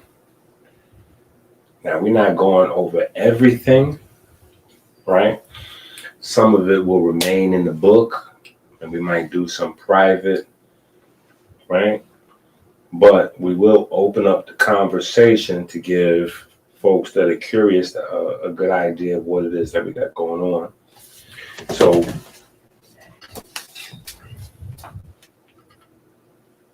these are the primary aspects of discussion in terms of degree work, right? This is where we're going. First, second, third, and how they interface with one another, how they interface with your body systems, how they interface in disease, right? If you've never heard of these guys, that's probably the problem. Well, if you've never heard of these, obviously you haven't been reading my books, right? But outside of my books, not hearing about these is the problem, especially this guy, right? Especially this guy, right? This is why first degree, right? First degree, right? This, in order to even be initiated into the melanin versus diabetes, Dr. Enqi,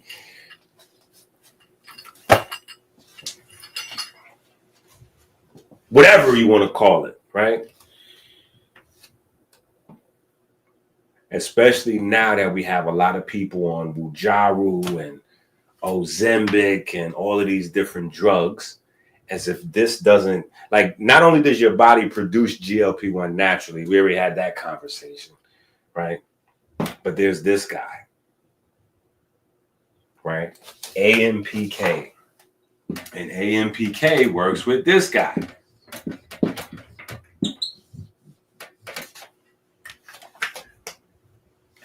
MCH, melanin concentrating hormone, right? Melanin concentrating hormone, right?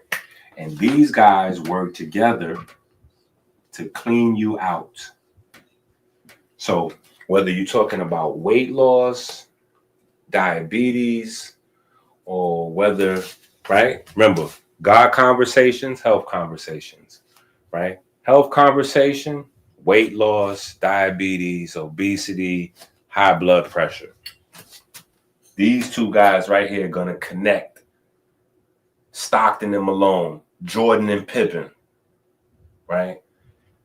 Or if you over here, God conversation, and you're talking about the spiritual benefits of fasting. The spiritual benefits of fasting. It's going to be these two guys. These are the benefits, right? If these are the guys that are creating the benefits. If you are having a conversation surrounding autophagy, these two guys, autophagy right here, melanin concentrating hormone and AMPK, right? These are the guys right here, right? This is the top. This is the top and the bottom of your energy system, right? So even if it's a matter of, I want to change my diet to eat healthier, right? Doc, what do you got for the sugar cravings and all of those kind of conversations, all of those questions? That's right in here. That's somewhere right in between these two guys. right? The reason why you looking for ice cream at 10:30, right? It's right up in here, right? This where the chemistry, biochemistry, neurochem, the science is right somewhere right in here, right? Right somewhere buried right between there.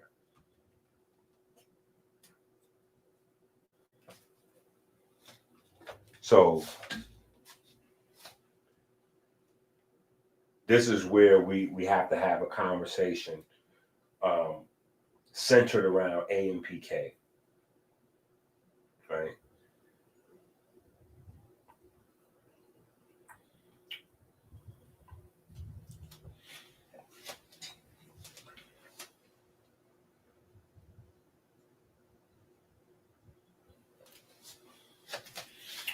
And then when we talk about, I mean, everything really, right? When we talk about everything, NAD is involved. Everything involving your energy, right? Everything involving your energy systems, NAD is involved, right? Whether that's breaking down food and carrying the electrons from your carbohydrates to the mitochondria, whether that's getting handoffs from, melanin, whether it's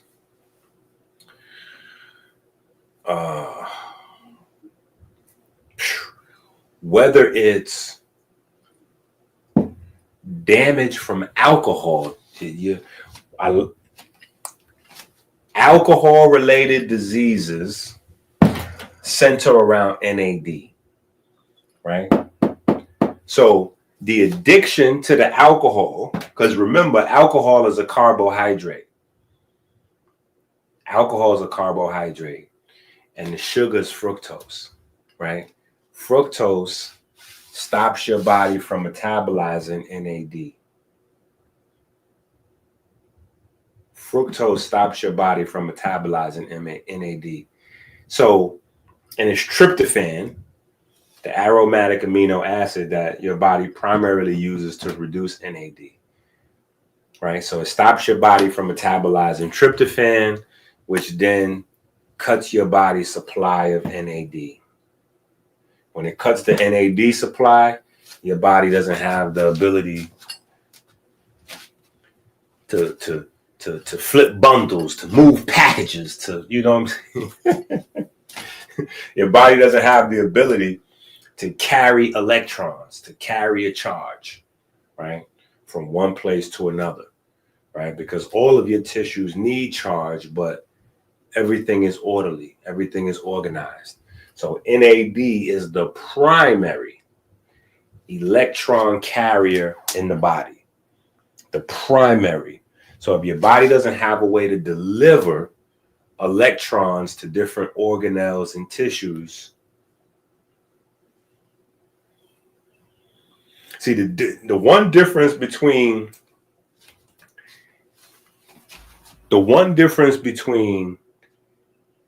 a camera, a cell phone, a laptop, right? Like, as we start to get into this electrical understanding of the body deeper and deeper, right?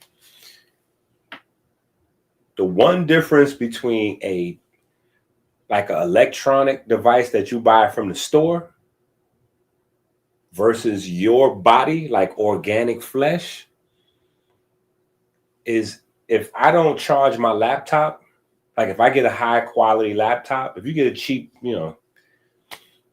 trust me, I done had more $100 laptops than I care to name. My first Apple laptop was from the pawn shop. So trust me, I am an expert in cheap, low quality. Oh, man, if you only knew, right? But the difference between the human body and these electronics is that if you have a nice quality device, right, and you just put it somewhere, you keep it dry, keep it up, a year, 5 years, 10 years, Man, you could plug that bad boy up and it'll work good as new. Your body does not work like that. Your body does not work like that. When you have tissues that you do not get an electric supply to, those tissues rot. Those tissues die. They don't stay like electronics. Like if you never plug the toaster in and you keep the cord wrapped around the toaster and keep the toaster in a little closet, you could pass that toaster to your children's children. In 50 years, they'll still be able to plug that toaster in and toast bread in there. That is not how your body works. If you don't charge, if you don't get electricity to an area, that area is going to rot. It may become infected. That's why if you don't get good blood circulation to your feet, infection comes. That's why we start our prayer off with toe raises and heel raises. Toe raises and heel raises. We want to work every single muscle in the feet and get blood flow to everywhere, right? And when we get blood flow to every single muscle in your feet, that's feeding the nerves. All of the nerves that's in your foot rely on that blood flow, right? That's also making sure that we move the lymph, right? And the vessels. And so, yeah. So NAD is crucial for that purpose. And then the sirtuins, right? Both AMPK and NAD contribute to sirtuin activity, right? So now on the internet, a lot of places you'll hear about autophagy, right? Autophagy is regulated by melanin concentrating hormone, but the benefits of autophagy is credited to these guys. So autophagy is more of a name for the work of two systems you should probably be more familiar with than the actual word autophagy, right? Because if you're using the term, or you're watching a platform that's throwing around the word autophagy, but they never mention melanin concentrating hormone, melanin stimulating hormone, they never mention sirtuin activity, they never mention NAD, they never mention AMPK. That's an empty conversation. It's an empty conversation. It's like a salad versus a, whatever that gloop is that they make chicken McNuggets out of at McDonald's. Like zero nutrition. Zero nutrition. Right? So this is where our conversation centers around.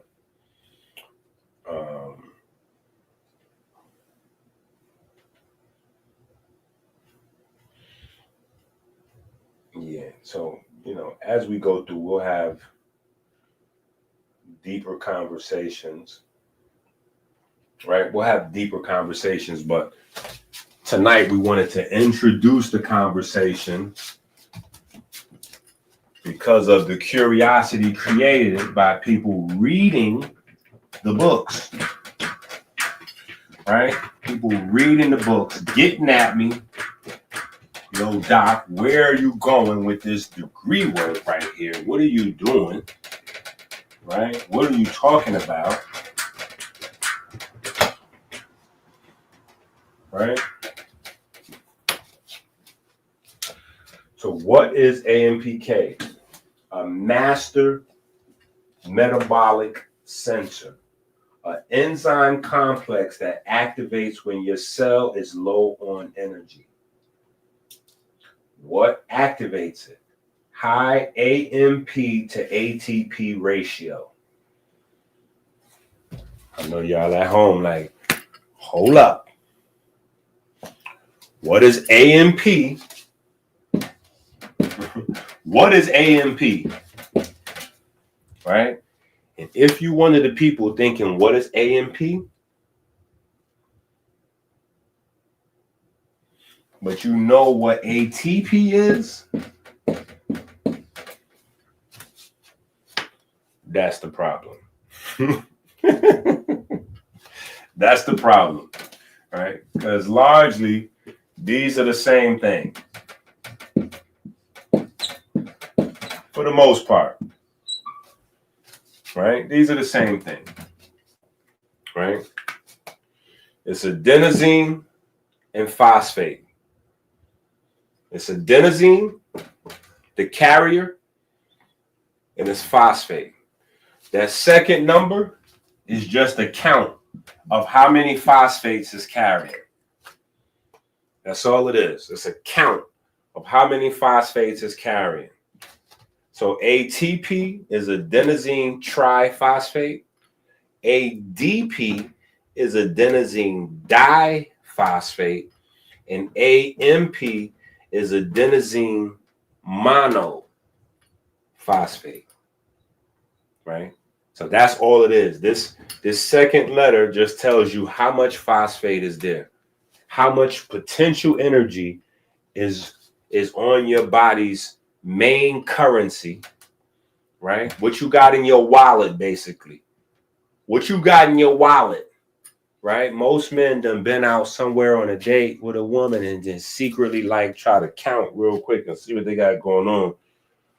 Or you've been out at the movies with the children. You get to that concession stand and you be like, popcorn is, how much is popcorn? Hold on. Let me see. Man, them tickets was $85 with popcorn, $26. What? So your body has systems that do the math for you. Your body is constantly running on math. Your body's counting all the time. Not only is your body counting individual numbers, but then your body is organizing its hormones based on your patterns, right? Because you have a pattern of when you got a lot of energy. So when you have a high amount of ATP, you have a high amount of energy. Usually, you have patterns throughout your day based on what you're eating, when you're eating, right? Whether you exercise, how much sleep you get, how much sex you have, how much TV you watch, how often you drive, how often you walk, how often you run, like all of your day-to-days, right? You usually eat around this time, you usually go to bed, like all of your day-to-days create patterns. And so not only is your body counting individual things, but your body is recognizing patterns, storing patterns, and trying to be as efficient as possible with, right? So not only, right, AMPK, but also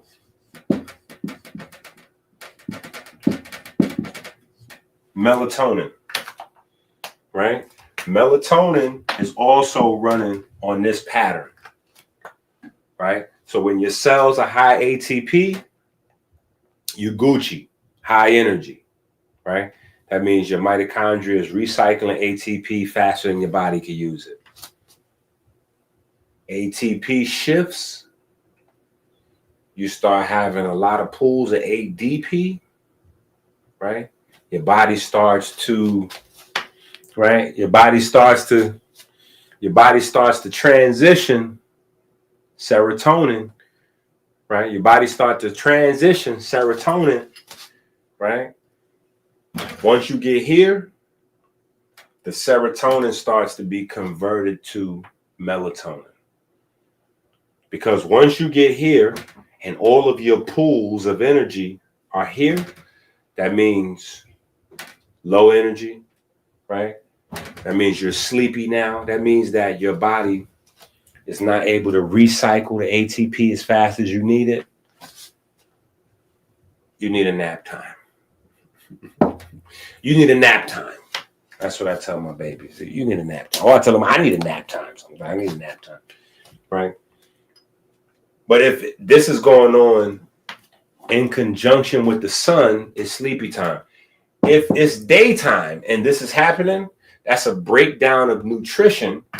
And so AMPK kicks in, and AMPK sends the message out, right? AMPK sends the message out, and it's going to tell your body to boost MCH. At the same time as it tells your body to boost melanin concentrating hormone, right? Because your body wants to get you to eat. Your body wants you to eat something so we can get that energy level back up. It's also going to start to tell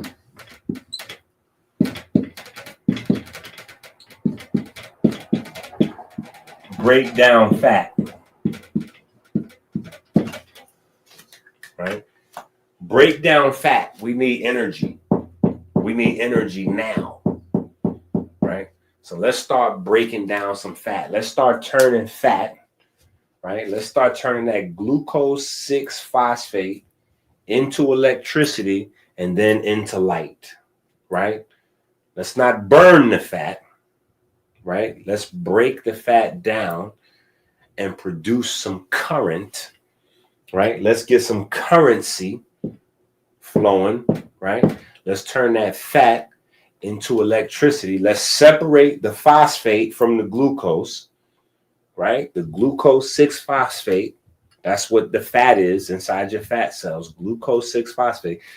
Let's get that glucose 6-phosphate out and break that down so the glucose could go over there, turn into electrons, recycle ATP, and the phosphate part can go into the pool and eventually go on to the end of a ATP or rather AMP or ADP unit, right? So fat, when you break down fat, that's why fat helps your body create more ATP than other energy pathways, right? Because fat gives your body phosphates,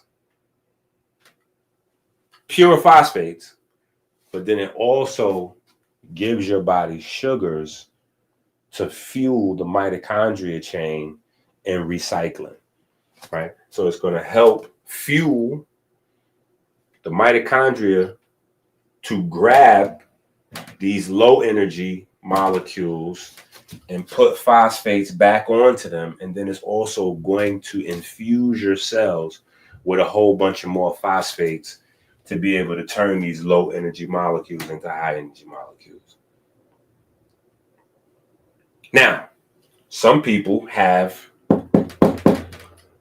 AMPK systems that are broken. The AMPK system is broken, right? The AMPK system is broken. So these are people that are trying different diets, different programs, this and that, and they don't see the results, right? They go even get prescriptions, injections. They going in circles, right? It's because they just haven't got the information. They haven't got the clarity. It's not that they need to like stand on one leg with the eyes closed and do a backflip. Like it's not that what they need to do is so incredibly complicated that nobody can figure it out. It's just nobody's taking the time to figure out the system and how the system is actually supposed to work. Right?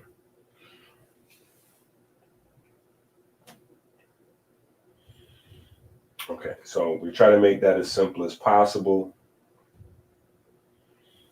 All right, we try to make that as simple as possible.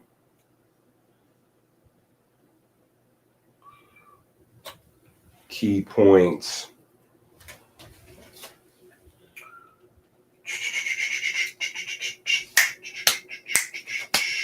Inhibits Mtor activity. Okay, listen.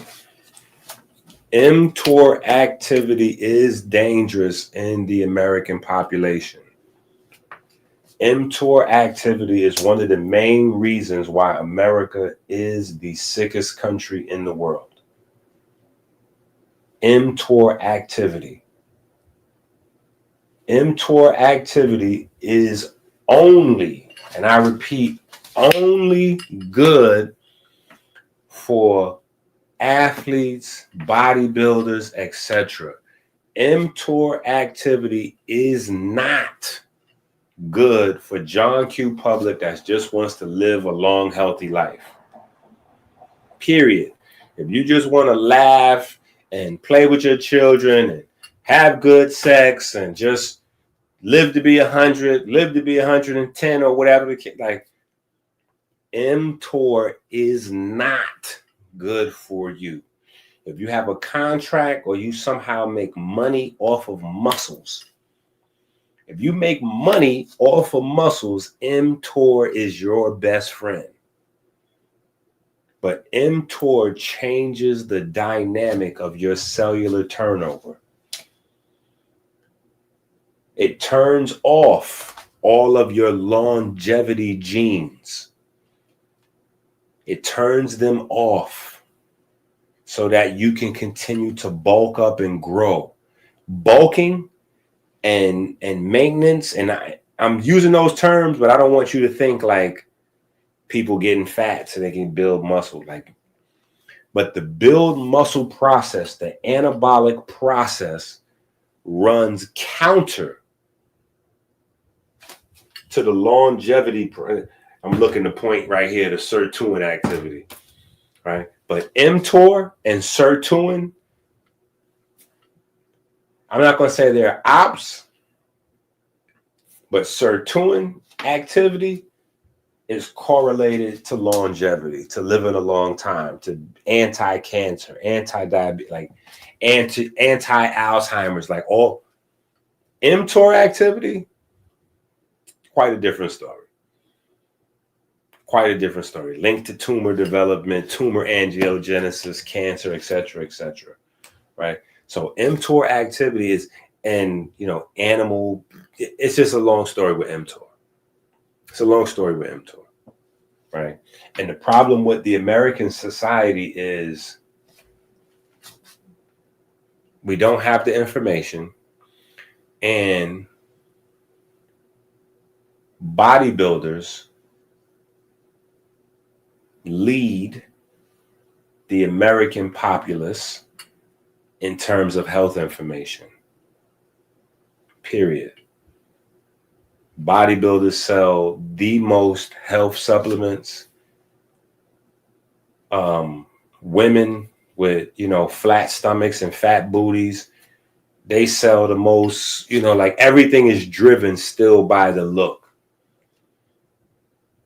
And for the most part, what you need to do to get those bodies and to maintain those bodies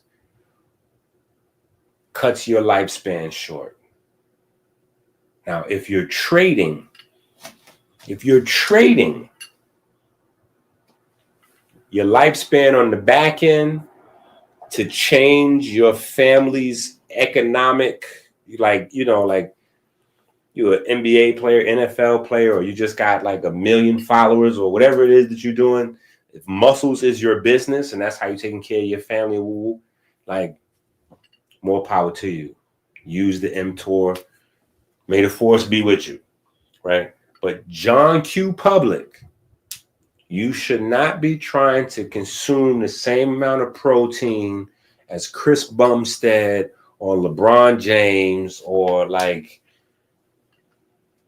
these guys burn 5,000, 8,000, 10,000 calories a day. They're not in the muscle turnover is insane. Like, this is the reason why, the NBA is looking so suspicious in terms of all the injuries. I already told y'all where all the injuries come from. There's two places that's driving the injury. I got to go over to my GOAT James Kingdom family over there and talk to them about these injuries. You know what I'm saying? But there's two sources of the injuries. One source of the injuries is the players don't have enough recovery time. And that's because in their contracts and stuff, they got to go by what the team doctors and all of them say. That's the reason why created so much of a fuss because his uncle was like, we don't care what the contracts say. We're using our own doctors and we listen to what our doctors say, not your doctors. So the NBA was about to get exposed by Kawhi, and then they created this whole narrative about load management to cover up the fact that private doctors and team doctors aren't saying the same thing. Private doctors and team doctors aren't saying the same thing. Private doctors are saying you're not ready to play. Team doctors are saying you're good to go. So little tiny injuries that are not properly healed are turning into larger and larger injuries, right? Because you're getting paid X amount of dollars. It's a lot riding on you. You got to get your butt in the game, right? So that's the first thing. And then the second thing is Black people trying to move like white people. Black people trying to move like white people. We need to realize we're similar, but we're different. So all of these new basketball moves that came from Europe, those basketball moves was like, those moves are developed in Europe by players that don't have that much fast twitch, explosive muscle tissue. Right? That's the difference between white athletes and Black athletes. That's why typically it's always going to be Black guys or Black women as the fastest in the world. They're always going to win the sprint. So it might be Kenya, it might be Jamaica, or it might be Kenyans and Jamaicans that live in other countries. So like when you see America competing for the gold sprint, whatever, it's usually because we have a Jamaican or a Kenyan person that just lives in America running for us. Or when you see England or anyone who's played, but it's those specific genes, right? Fast twitch heavy, right? As opposed to slow twitch heavy, which gives you more endurance, etc., etc. These moves that are coming into the league now with the Euros and, all of those moves were created by slow twitch people, right? To maximize their body. So this is why Joker and Luka Doncic, right? Jokic and Luka Doncic, they're not going to have these same type of injuries like Kyrie and all these other guys that's doing these moves, because they understand, first of all, they don't have the same explosion. They're not as athletic, right? They're not as athletic. It's not a diss. We all watching the game. Joker is not putting up the numbers he's putting up because he's super athletic. Luka Doncic is not putting up the numbers he's putting up because he's super athletic. It's because he understands deceleration. They've maximized slow movement, almost slow motion, right? They've maximized using their body weight to leverage your movement and control your movement. It's almost like a form of martial arts or jujitsu, right? And they've maximized lateral movement, but they're going slow with the lateral movement. Now, we've seen the beauty, the elegance of these moves, and now we're trying to use those same side steps and Euro steps, but we're trying to do it at full speed. Your body not designed for that. Pop. Pop. Nobody's body is designed for that. No 200-pound person is designed to go full speed in one direction and then use their knee to put all their body weight and velocity on to get them to shift all of that energy and go. That's E equals MC squared. That's how velocity translates into energy, into mass. Yeah, so it's not even just your 200 pounds. It's your 200 pounds plus the speed you're moving at, and you putting all of that on a tissue that's like a piece of toilet paper. Pop, right? Anyway, see, that's what I said. We're gonna try to get through this information because I get lost and start talking, and then we going crazy. Right? Bro, I'm trying to tell you, they don't understand how much pressure they putting on these little tiny microscopic tissues. Your body ain't designed for that. You got to go forward and backwards, or, you know what I'm saying? We can use the moves, but we have to change our whole concept of movement. If we're going to use those wild euros and lateral movements, we got to learn how to decelerate. Those movements aren't designed to be used going forward at full speed. Those moves are designed to, you got to slow down like a race car. You got to take that thing all the way down before you hit that sharp corner. You got to hit the brakes, drop the speed down, then get shifty. And then once wherever you're going, then you can explode in a straight direction. But you cannot explode into a stop. That's literally what we're doing. We're exploding into a stop so we could change direction, just so we could create a highlight. Like, you got the highlight, but you don't have the kneecap. So you trade kneecaps for highlights. Right? All right. So this is first degree work, second degree work, right? Redox, glycolysis, tricarboxylic acid cycle, electron transport chain, DNA repair, gene regulation, right? And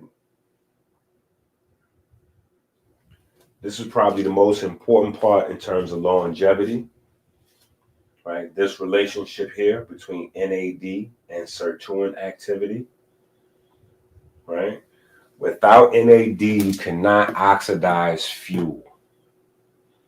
Without NAD, you cannot oxidize fuel, right? You cannot oxidize fuel. You cannot create electricity in your body.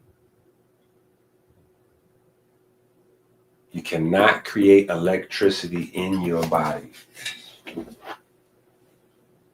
No electricity, no activity. No activity, things start to die. They start to rot. It is just that simple. Okay.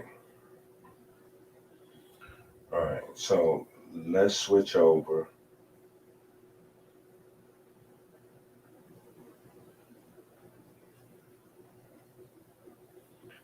Let's switch over to where this is a little bit easier. Or hopefully, right? Hopefully, right? Coming soon, right? All right. So module 1, right? Module 1. The body is not animated by chemicals alone, but by internal electrical rhythm.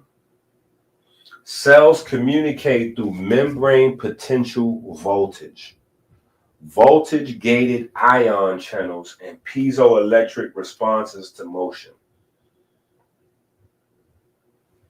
Electrogenesis begins in utero.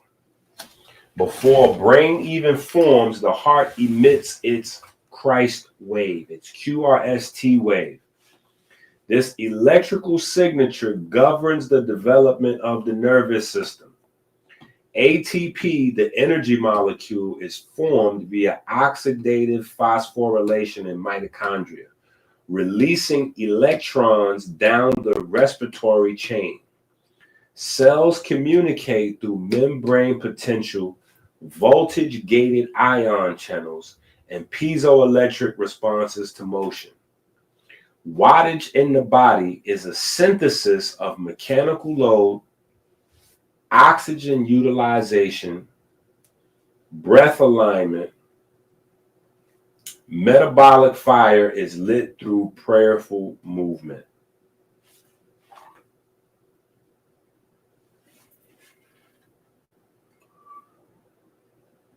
Observation is the key to subatomic activity, right? And on the surface level, observation is just discipline and consistency, right? AMPK is the enzyme of hunger, effort, and movement. Now, here's the thing with AMPK. AMPK is going to tell your brain to produce melanin concentrating hormone. Melanin concentrating hormone is going to tell you to get a sandwich. Melanin concentrating hormone is going to tell you to go and mindlessly stumble to the refrigerator and hold it open and hope that things are in there that were not in there the last time you checked it. And then when you don't see things in there, you're going to start to dig around into whatever's loose, whatever's open, whether it's yours or not. You start eating other people's stuff, right? You don't even like yogurts. You knocking off yogurts in the middle of the night. You knocking off sandwiches, whatever, anything loose, cookies, cupcakes, right? You frying mushrooms or eggs, or you. This is that hour, right? Now, that's where discipline comes in, because this melanin concentrating hormone is your gateway drug. How they say marijuana is a gateway drug or cocaine is a gateway drug. Melanin concentrating hormone is where the gift or the curse is at. The gift or the curse is right here.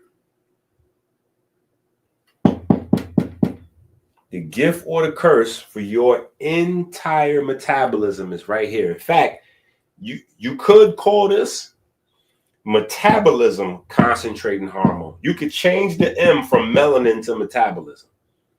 So if you ignore melanin concentrating hormone, how do you know when your body's producing melanin concentrating hormone? First of all, when you start feeling the munchies, when you start feeling hungry for any reason, that's melanin concentrating hormone, right? So whether that's natural hunger building up, or whether you've been exercising and now you're hungry, or you just went swimming, now all of a sudden you got an appetite, or you just finished smoking some weed and now you got an appetite, that's because those things triggered melanin concentrating hormone, either directly, like through the cannabinoid system, or directly by using up all of the energy in the cell.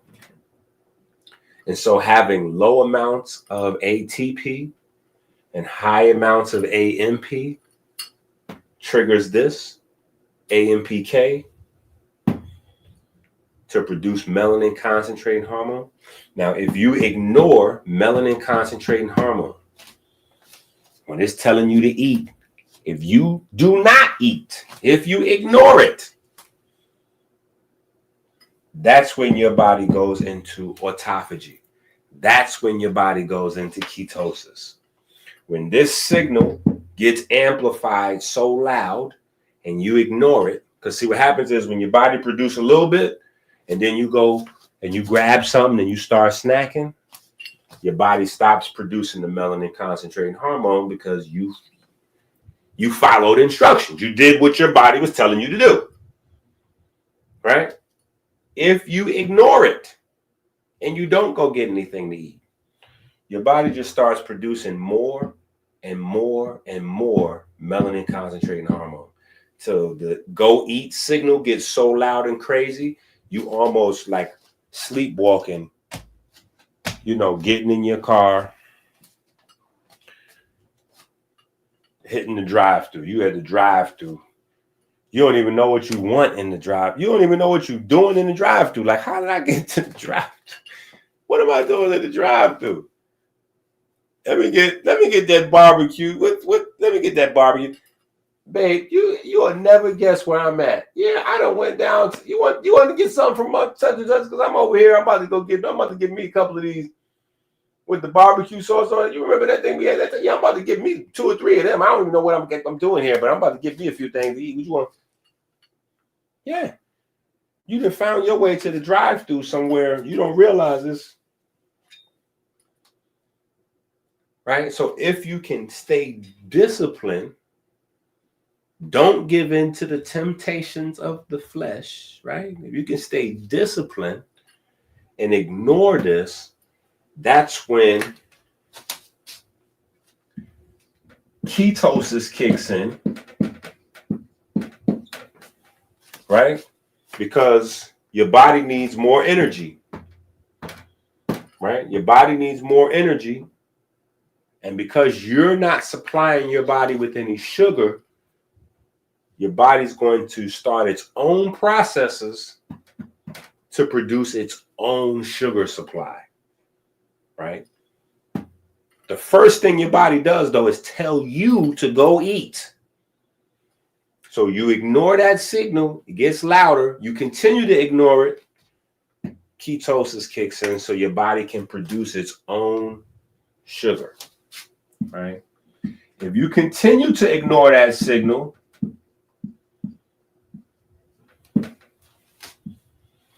autophagy will kick in. Autophagy will kick in so your body can produce its own protein. Your body needs amino acids. If you're not going to put any in, autophagy happens before your body starts to breaking down muscle tissue. So your body goes into scavenger mode with autophagy and searches their whole body to find enzymes that aren't working, dead tissues, whatever. And it starts to breaking them down and recycling them back to new so your body has amino acids. Now, your body going to scavenger hunt and doesn't find anything. At some point, your body's going to kick into this breaking muscle tissue down. And that's how you lose muscle, right? That's how you lose muscle. So bodybuilders that's always trying to maintain muscle, if they feel even a pinch of melanin concentrated hormone, they eating. That's where the ideas of eat 5 times a day. Even if you got to eat smaller meals, you need to be eating all day, right? Because they never want to break down any muscle tissue or any proteins, right?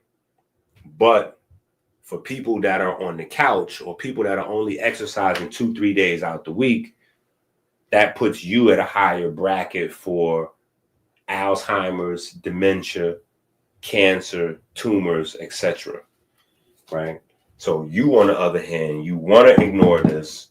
You want to experience ketosis and autophagy regularly, right? You want your body to break down proteins and organelles and little enzymes floating around that aren't being used because they're dead or they're spent, right? Or little biofilms where bacteria is hiding at and all kinds of stuff like that. You need this whole system to do that, right? This is the degree work, just in case you, because I know folks been watching for like 2 hours waiting for that to kick. This is just in case. This is that part, right? Okay. All right. So AMPK is a cellular energy sensor activated when ATP is low and AMP is high. It promotes catabolism, right? We just talked about catabolism. We didn't say the word catabolism, but we talked about catabolism, right? Ketosis and autophagy, 2 primary aspects of catabolism. Catabolism is breaking the body down to recycle stuff, right? Energy or structural. catabolic processes, break stuff down, right? These are catabolic processes. But you also have catabolic hormones to facilitate catabolic processes, right? Bodybuilders want to do the opposite. They want to stay anabolic. So you have anabolic, catabolic, right? There's a space where you can relate anabolic and catabolic to alkaline, acid. They're not synonyms, but there is conversation where there's an interplay, right? Also, you can put on the same side as anabolic and alkaline, you can also put reduction, right? And on catabolic and acid, you can also put oxidation, right? So none of those terms are the same. They're not synonymous, but they function to the same end. Catabolic hormones break the body down, right?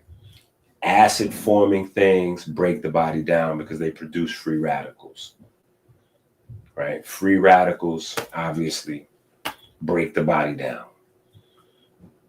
right? Oxidation is the method of free radicals and, breaking the body down. So all of those things, and on the flip side, building the body up, right? Building the body up, antioxidants, counteracting free radicals, redox, where you're feeding electricity into the tissues, right? That is literally what NAD does. That's why NAD is a part of this conversation. NAD feeds electricity into the tissues, right? Feeds electricity into the tissues. So it is a master antioxidant by definition, even though it's never discussed in that way because it's a natural substance in your body, right? Typically antioxidants, you hear those conversations, it's because they're going to point you to something to purchase, right? All right.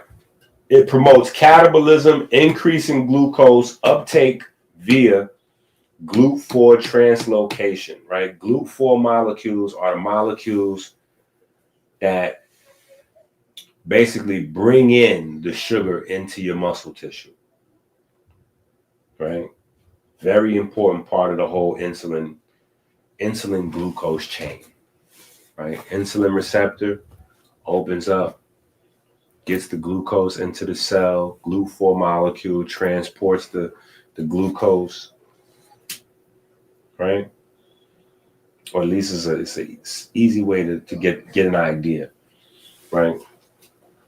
Upregulating PGC for mitochondrial biogenesis, inhibits Mtor anabolic pathways to conserve energy, activated by fasting, right? That's ignoring that melanin concentrating hormone signal. That's literally what fasting is, ignoring melanin concentrating hormone, right? Intense exercise, metformin-like compounds, right? Purple phase, right? Go to AmericanHealer.website now and get your purple phase, right? AMPK is the enzyme of spiritual hunger and metabolic humility. All right? The enzyme of spiritual hunger and metabolic humility. All right? Module 3, the heart is the altar, the push-up is the prayer.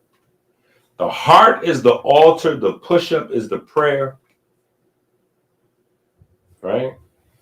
The heart is the altar, the push-up is the prayer. Christ is the spark. Right? The QRST complex represents ventricular depolarization and repolarization, a complete cardiac electrical pulse.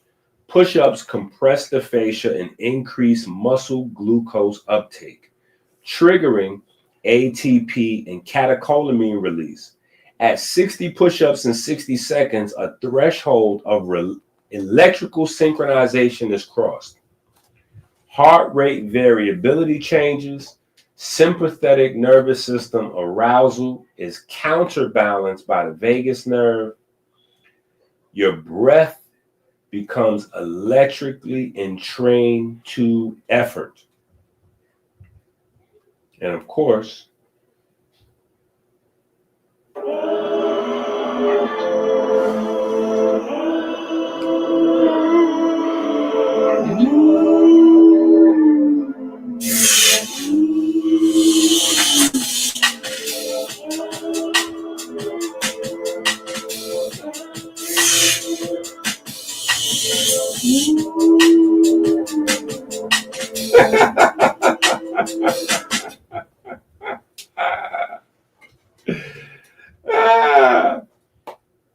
all right, NAD, once again, is a coenzyme central to redox reactions. Remember, redox is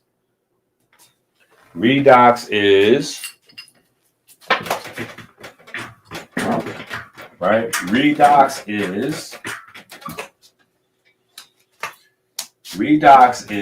reduction,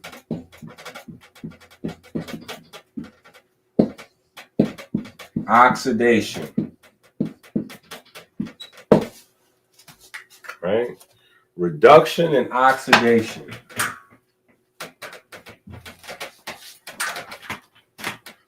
It is the movement of subatomic particles. That's what this story is. Almost all of your biochemistry comes down to that, right? The movement of subatomic particles. So, electrons go out,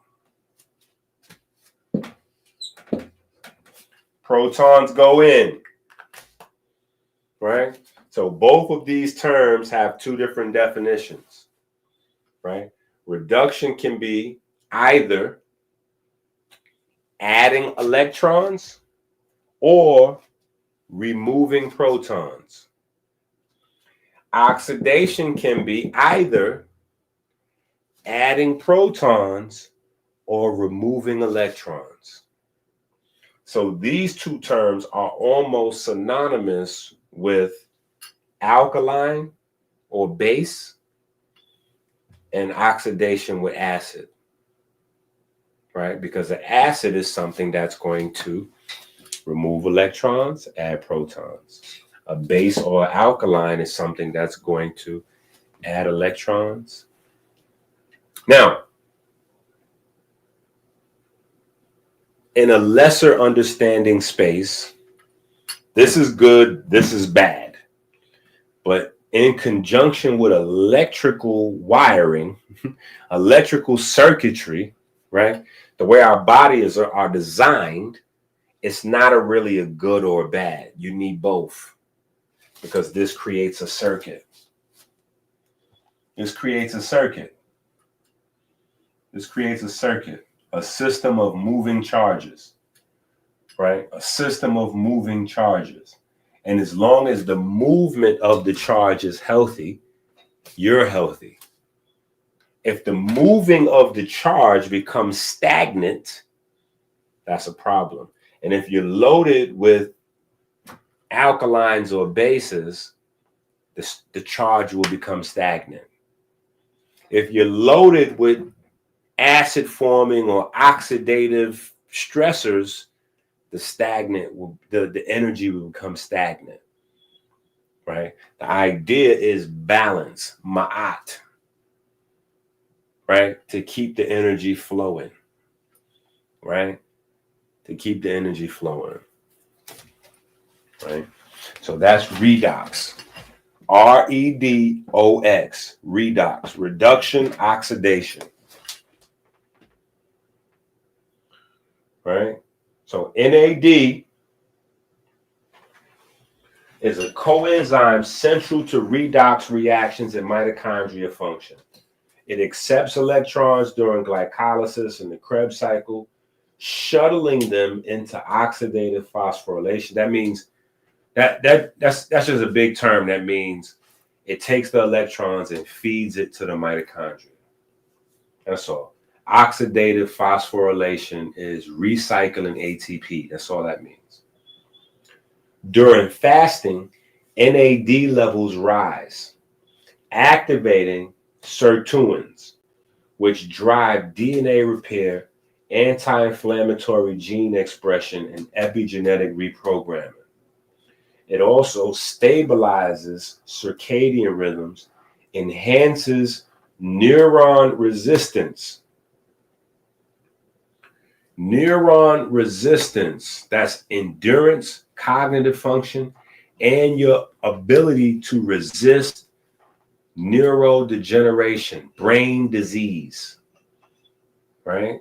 So your brain's ability to resist disease is paraphrased in the term resilience, right? Resilience, right? And promotes healthy aging, right? NAD, a coenzyme central to redox reactions and mitochondria function. Sirtuins are a family of NAD-dependent deacetylases that modulate chromatin structure. I'm sorry, family, I got to give it to y'all like this, but we're going to spend time breaking this stuff down so these words are not able to intimidate folks. Because I know some folks, these words intimidate. And that blocks you from understanding your body, and it blocks you from being able to function at your best. So we're going to spend our time breaking these words down so you can understand them when you see them, understand them when you hear them, and then know how to regulate the systems that they are a part of, right? So sirtuins are a family of NAD-dependent deacetylases that modulate chromatin structure. Stop for a second. NAD dependent, that means all of their energy comes from NAD. So, say for instance, you go out drinking tonight with the team, or you go out, you and your lady, you shutting this down. Just letting you know. Any alcohol is shutting this whole program down. Any alcohol shutting this whole program down. So, I don't care if somebody told you there's resveratrol in your wine, it's shutting this whole program down, just so you know that, right? Sirtuins are a family of NAD-dependent deacetylases that modulate chromatin structure. Chromatin is DNA. Just simplify it. DNA. Stress resistance, mitochondrial biogenesis. SIRT1 regulates FOXO transcription factors and autophagy, right?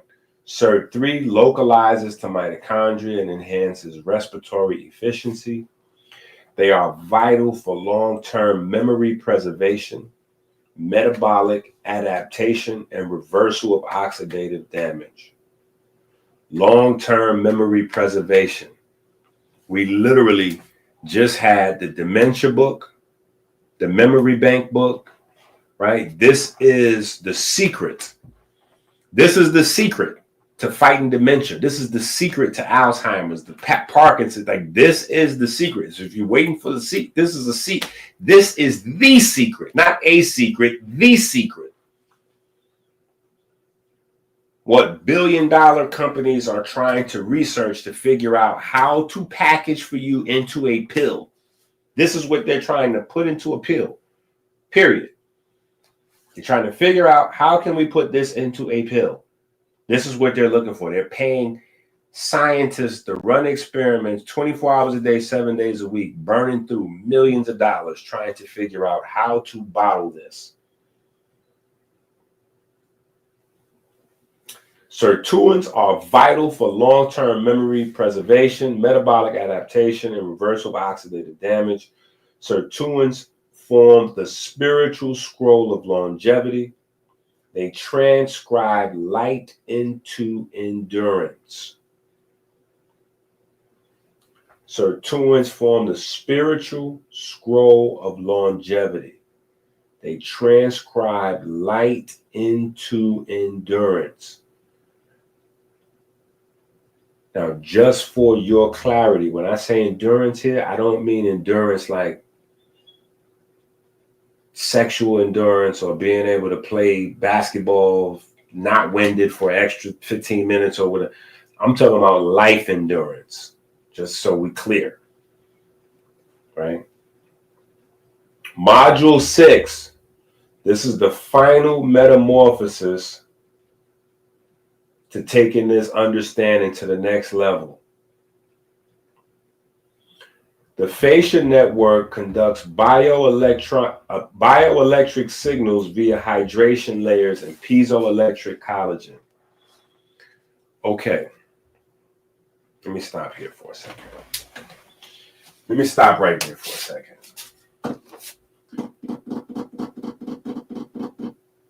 Because I was talking about this the other night on Hotep Jesus channel. I was talking about this the other night, and it's kind of important. So I try not to even mix up. Boom. But the hydrochemistry book, in the hydrochemistry book, we highlighted this, and this is the only book out of all the books where we really discussed this. Me and Chloe was into this, or Falcon anyway. Right? We was deep into this conversation here. I don't even know how we got deep into it, but that's how this book got started. So if you have this book, open this book back up, right? If you don't have this book, you want to have this book.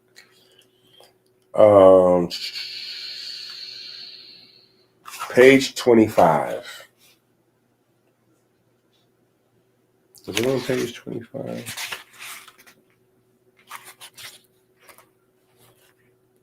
Okay, we're going into chondrocytes, CMOS, mitochondria.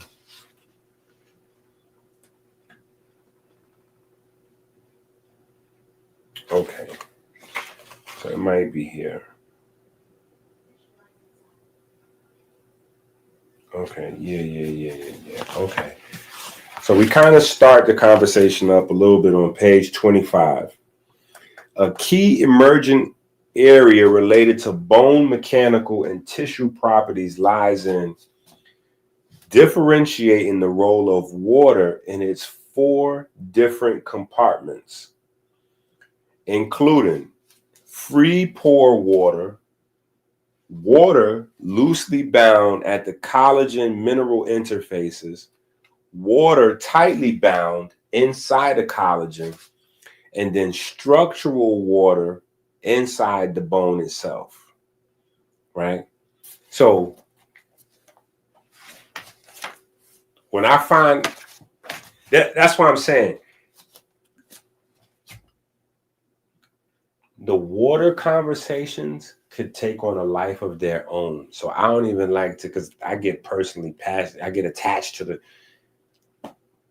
water conversations is crazy, because structured water is just like the beginning. That's the tip of the iceberg. That's just the tip of the iceberg. And that's not a new conversation. That's just Gerald Pollack hustling. That's not a new conversation, right? That's Gilbert Ling. That's Everett Just. That's 100-year-old conversation. The nuanced conversation is that water has a bunch of different types of patterns. It's not just, oh, there's bulk water, there's structured water, and then the process of structuring the water is woo. Like, nah, there's a variety of different, like in your bones alone, in your bones is 4 different types of water structure. 4 different types. 4 different types. So it's crazy.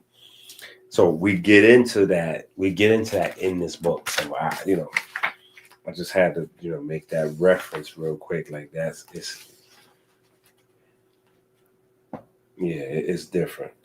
And water is what partially facilitates all of the piezoelectric activity. So anyway, we have a book on it, just in case you want more clarity, more information. Hydrochemistry, right? That's why I don't really promote that book as like a water book.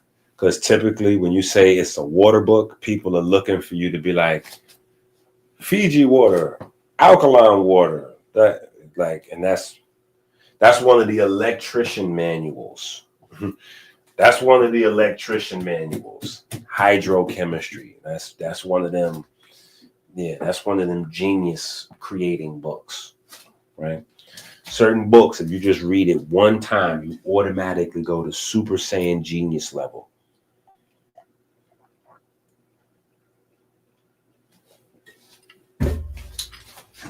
Yeah. You automatically just jump to Super Saiyan genius level. All right. The fascia network conducts bioelectric signals via hydration layers and piezoelectric collagen. Fascia links muscle, bone, and nerve into a single tensegrity system that resonates with the Christ wave. Okay.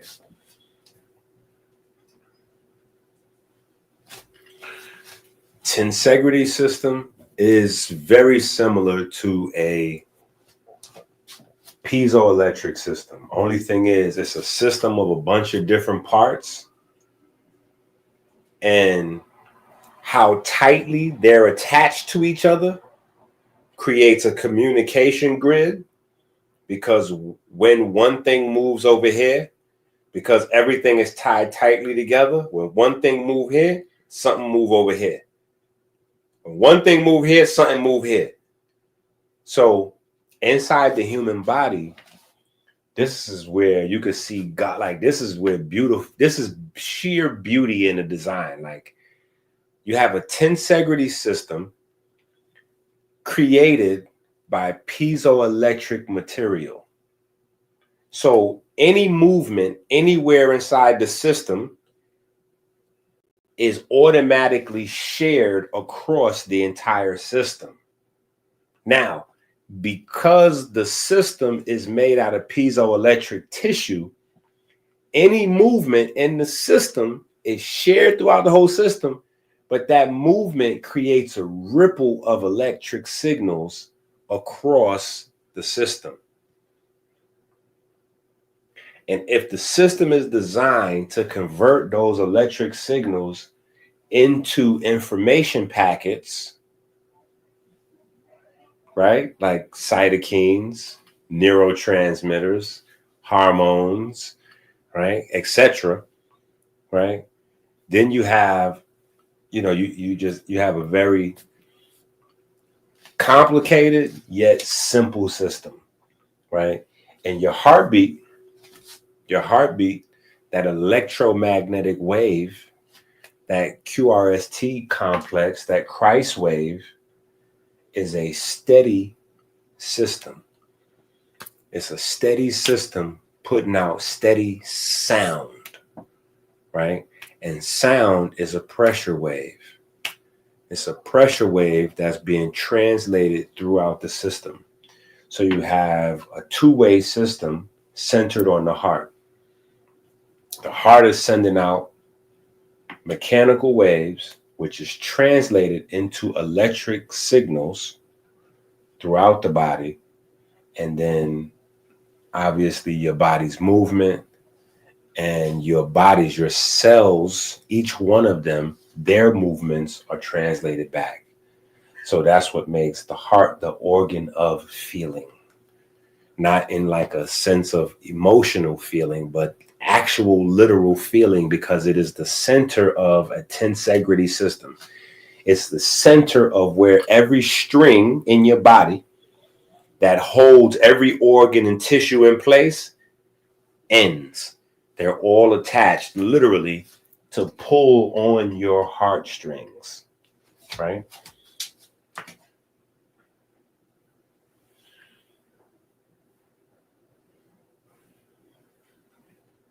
Okay, so we'll get some more of that. When the hands are brought together, okay, so we're talking about triboelectricity here. Now, this is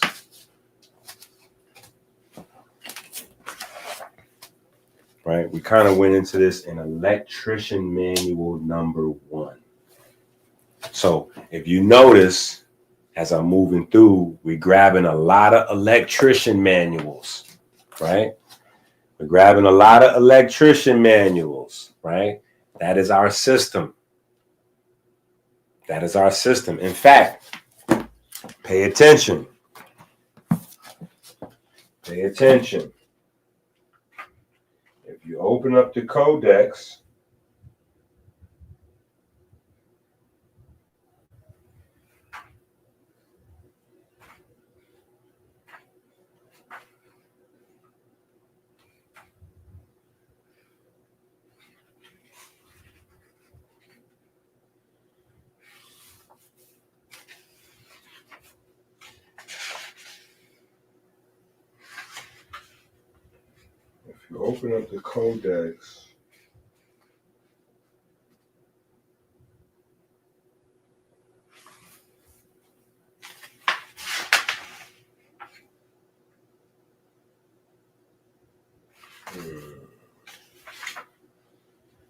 maybe we should save this.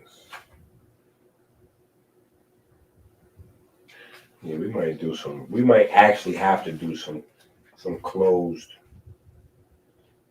We might actually have to do some closed lives. I guess, you know what, I'll save that. I might put it in the email. When I send out the email for the Patreon. Or we'll do like a closed live. All right, so anyway, when the hands are brought together, skin and fascia act as a capacitor, storing and concentrating electrical potential. Palmer's skin is richer in mechanoreceptors and sweat glands, amplifying charge through motion and warmth. All right, so if you go into Electrician Manual number 1, right? If you go into the Electrician Manual number 1, that is literally the bulk of the book. That is literally the bulk of the book, right? We go from cardiac melanocytes. We go from cardiac melanocytes to triboelectricity, and then we sit there. We do our amps, watts, and then we start on page 38 with the triboelectric effect, triboelectric charge. Then we go triboelectricity in the human body, and we gone from that point right there. Literally, how the tissues behave as magnets, and it just, we off to the races, right? But I told y'all then, when I said, we will be revisiting this time and time again. We'll be revisiting this book time and time again. This will age very well, right?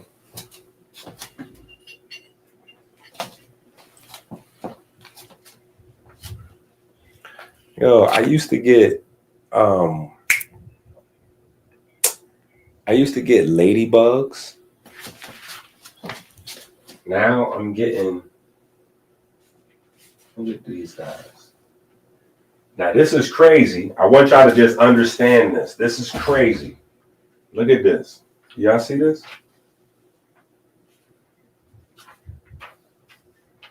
Oh, my screen is blurry, so it looked like a roach. But that's not. I'll try to see if I can get it clear.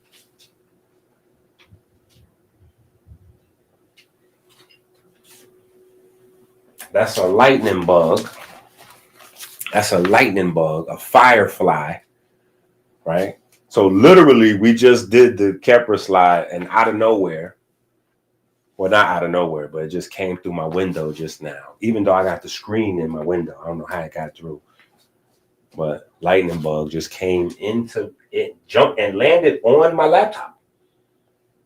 Landed on my laptop. That's crazy. We had the Kepler slide up, and then a lightning bug, a firefly. Okay, If you don't know what I'm talking about. Okay, so here's why that's crazy. Fireflies are not flies.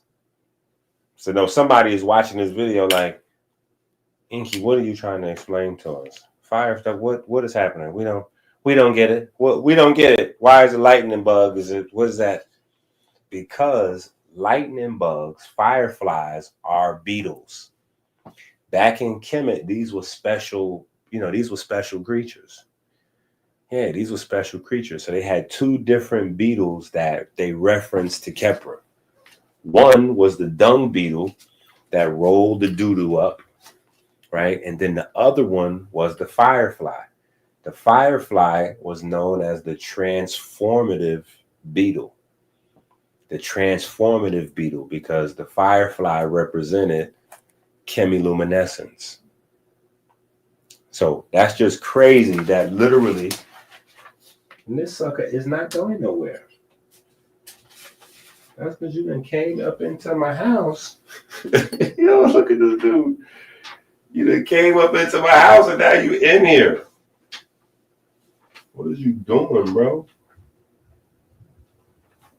That's crazy.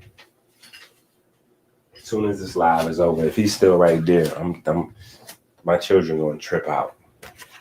Because we was outside having a whole long conversation about lightning bugs yesterday. Well, not even yesterday. Yeah, was it yesterday or earlier today? We was walking the dog. No, it was yesterday, last night. We was out walking the dog. And anyway, so that's the transformative beetle from Kemet right there. All right. We cooking. We moving. We moving. Yeah, but that's crazy. We literally just had Kepler on the screen, and then the beetle came and jumped on the computer. Like, that's crazy. All right, so here are the hands. The hands are magic, right? The hands are magic. Aw. You fell down on the floor somewhere. All right, I gotta leave him alone. He gotta handle his business. All right, the hands are magic, right? The hands are magic. Very important part of the degree work, right? That's why we don't even know how long. We don't even know how long shaking hands has been a serious thing. Shaking hands has been a serious thing. And not shaking hands, right? Because the people that was in the know, they knew when you shake somebody's hand, that's a very personal thing because you're exchanging personal energy. Personal energy. And there are people that have studied and done, they've studied certain things for very long periods of time to be able to learn how to read that energy in a handshake, right? The same way you can hook somebody up to a lie detector, the same way somebody could put an electrode on you and see what your brain is doing or your heart is doing. There's people that have traditions where if they touch your hand, your hand is in their hand, they can interpret, they can interpret some of that energy. I'll leave that there. So that's why this, a handshake was a sign of friendship, right? Handshake was a sign of friendship. A handshake was given to make a deal, right? Because if you come from those traditions, you're supposed to be able to read a person's honesty or dishonesty in that handshake, right? You're supposed to be able to, So anyway, now, those are, mythic, magical ideas at one point in time.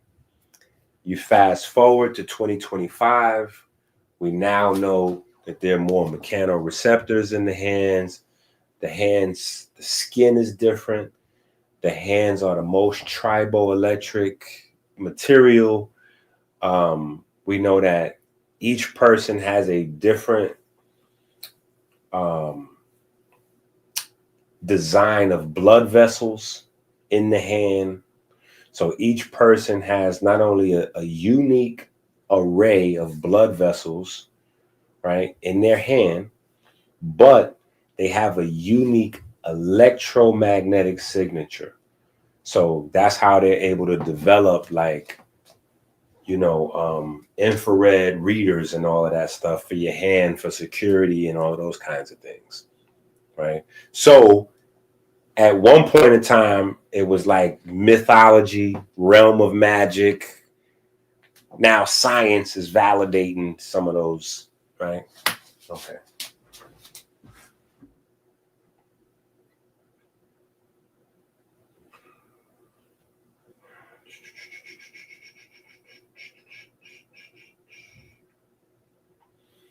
Fingertips.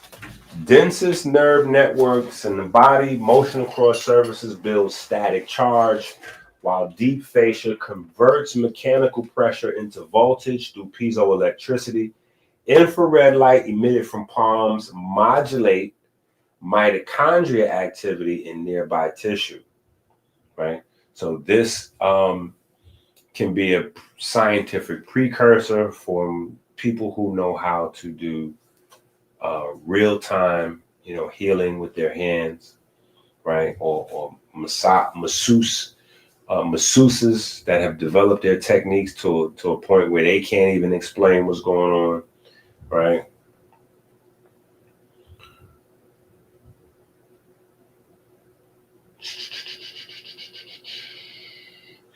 ECG measures the timing of the QRS complex.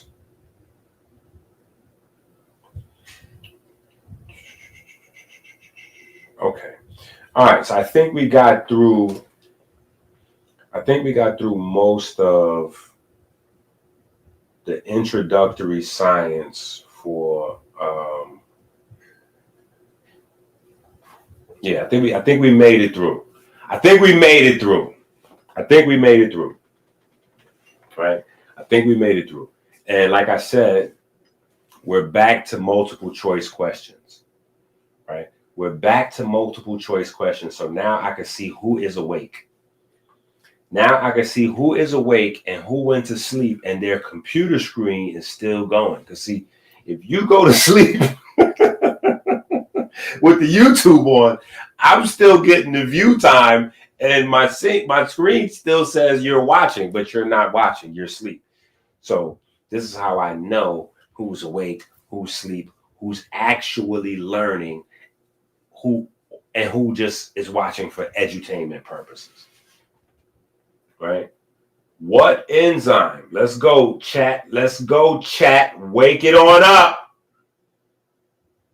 What enzyme is activated by low cellular energy to increase mitochondria biogenesis? Tika cannot be the only one. Let's go.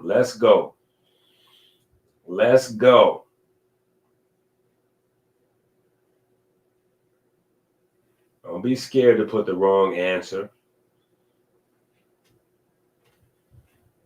Don't be scared to put a different answer.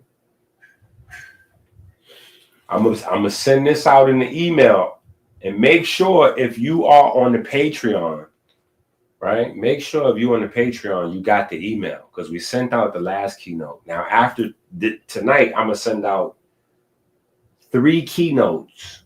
So you're gonna get the questions, the answers, and all of the slides. So you can go over them, and then you can share them, teach from them, do whatever you want to do with them, make them your own. Right? Make them your own. Right? Because this is our research. Okay. Which molecule rises during fasting to activate DNA repair and longevity pathways?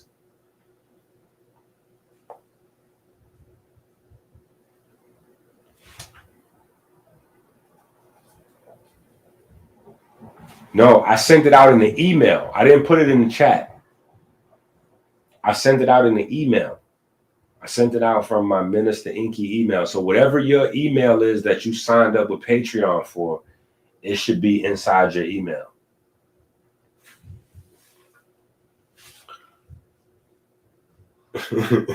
Yo, why you put E? What's wrong with you? Yeah. Which molecule rises during fasting to activate DNA repair? How's somebody gonna put E on there? What you trolling?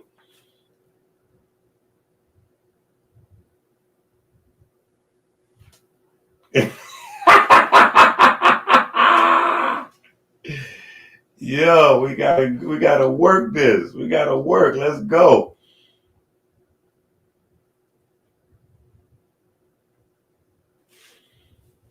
The QRST waveform originates primarily from which organ?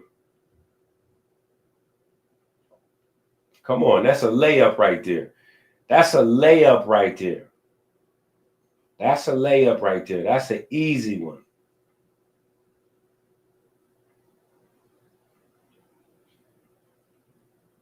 That's an easy one right there.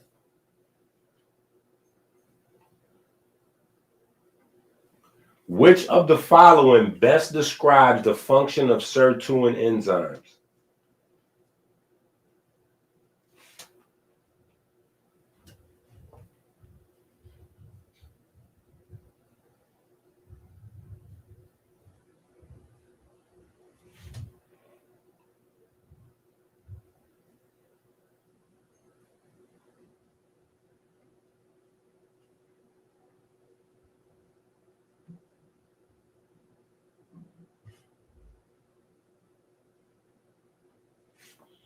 Let's go. Number 5.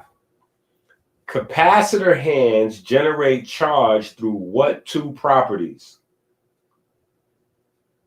Capacitor hands generate charge through what two properties? And you know what I'm going to do? I'm going to go back because I want y'all to see something that's amazing. I want y'all to see something that's amazing.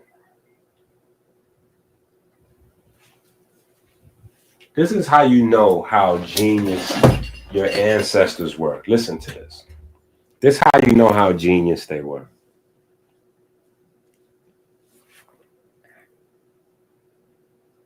We developed this position for our hands, right? When we're praying, right? That's thousands of years old. That's thousands of years old. But the question is, how did they know? How did they, like now, up-to-date science, we know, okay, we're generating tribo-electricity, right? We're concentrating infrared. Our hands is translating the electricity into light and the infrared back into electricity. So we get scientifically now with our machines and our technology, we can understand how just putting our hands together this way could be like, this is like technology, right? This is like technology. But how did they know so long ago? Those are the questions that keep me going at night. Like, how did they know? How did they know about just this? Like, how did they know that? How did they know to pray like this? How did they know that this could possibly increase the quantum entanglement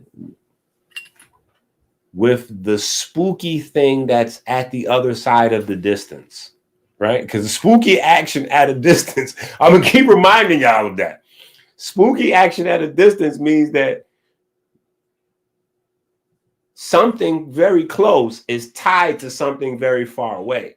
And the thing very far away is spooky to think that you're tied to it in such an intimate way. But how could they know? Man, I'm just saying. Ancestors tough. I'm just saying. Ancestors tough. Okay. Capacitor hands generate charge through what two properties? Okay. Which field aligns when breathing rhythmically and placing hands in prayer position? Which field aligns? the lymphatic field, the digestive field, the electromagnetic field, or the plasma field.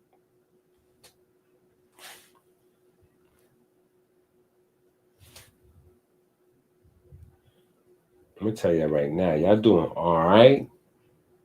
Y'all doing all right, but y'all definitely need this answer sheet. What is the symbolic meaning of Kepra in the third degree? In the third degree, what is the meaning of Kepra? Because we literally had a beetle fly in here. We put Kepra on the screen and the beetle flew in here. That's crazy. That's crazy. I'm going to the bank with that. Like, that was crazy.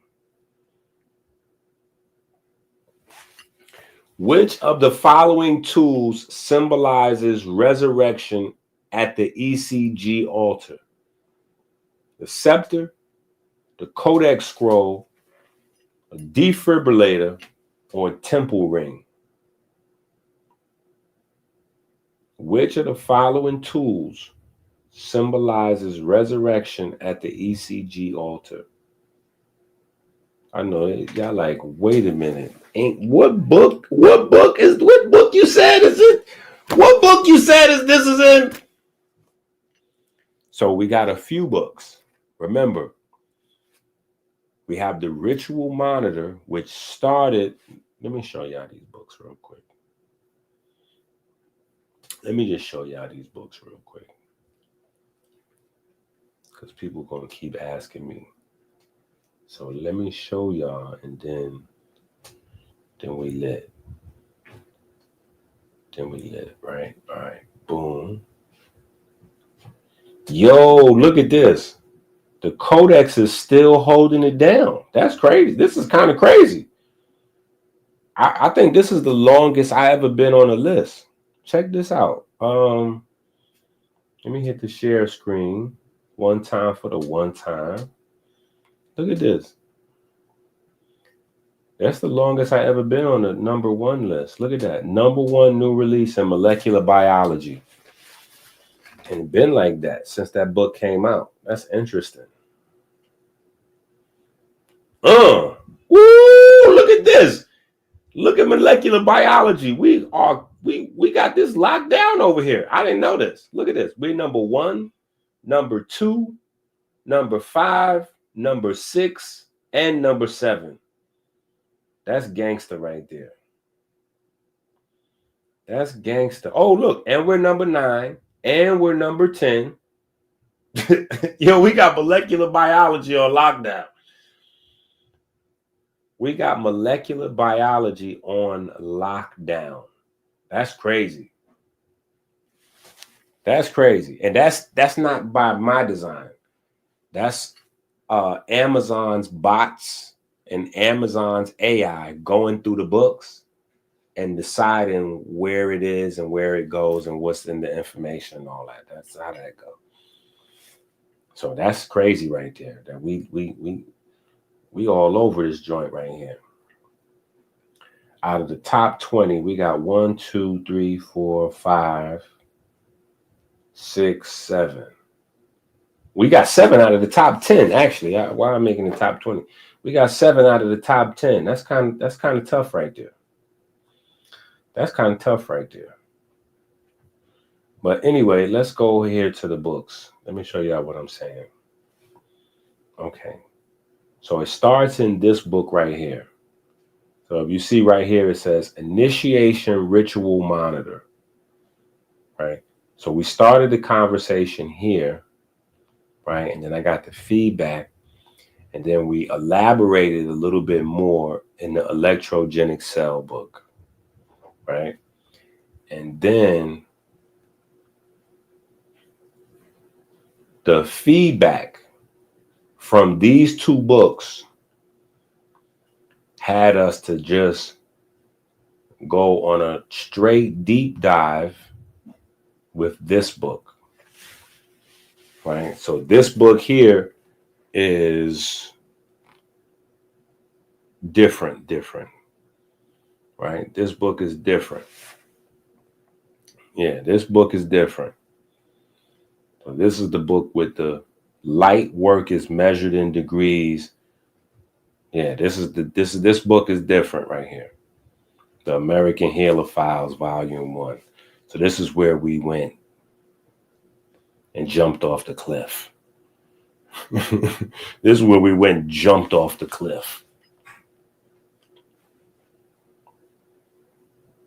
Yeah, that's where we went and jumped off the cliff. But that is crazy. I can't believe that we are all over molecular biology like that. That's kind of gangster. Low key, that's kind of gangster. I'm just saying. That's definitely kind of gangster right there. All right. Question number 8. Question number 9.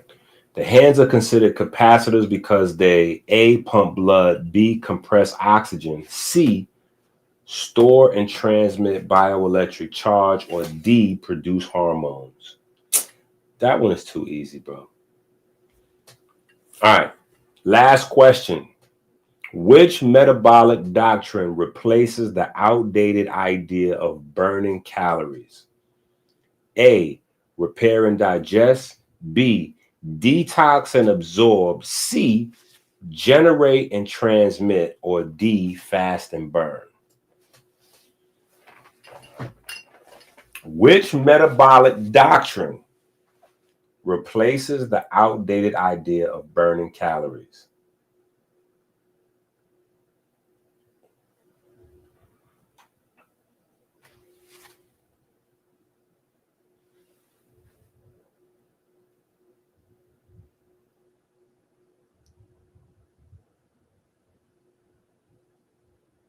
Yo, Peyton trying to like come up with cheat codes and all that. Yo, Peyton trying to come up with cheat codes and all that. Nah, that ain't true. That ain't true. That ain't true. That ain't true. But hold on, we do have to get to this though. So yeah, we've been rocking for 3.5 hours, but listen, we got a little bit more. We got to get to this. We got to get to this before we go for the night. We got to get to this before. I know I'm loading y'all up, but we got to get to this, right? So we got to start this conversation. The periodic table of ions. Now, mind you, you could tell I designed this to be separate conversations because I had this inside this presentation. I didn't mean to, I wasn't planning on doing these in the same day. But it just so happened that that's how it went down. So we had to do it like that. We had to do it like that. Yeah, we got to work. Right? We got to work. Yeah, we got to work. So it just so happened to go like that.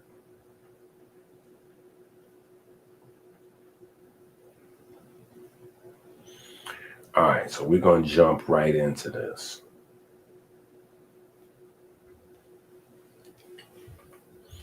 Yeah, we're going to jump right into this. So let me hit the share screen. Okay. Let's hit the share screen and get through this. This is just the introduction, right? This is just an introduction. Sodium plays a key role in electrochemical gradients, enzyme activity, cellular communication.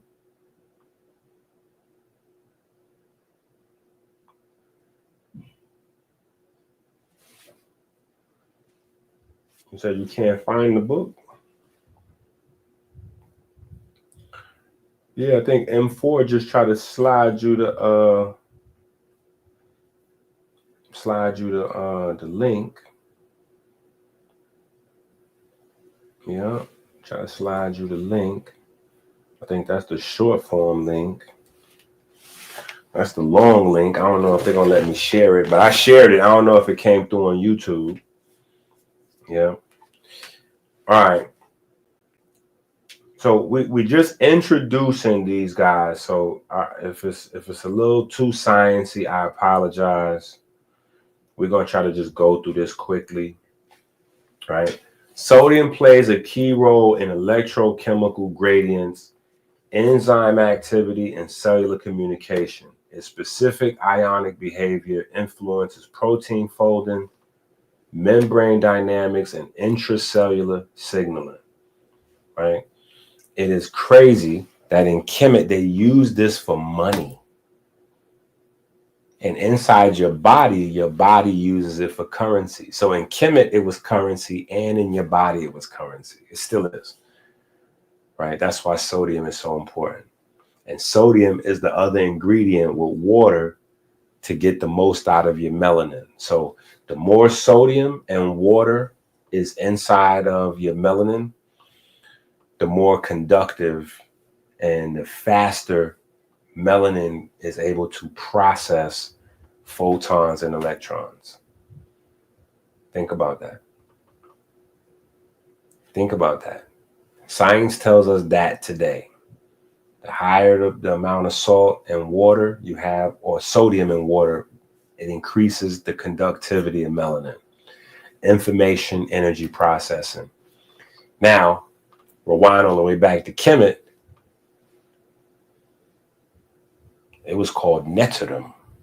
They used it for money. It was ranked up there with the gods. They used it to prepare bodies, prepare hearts. Like,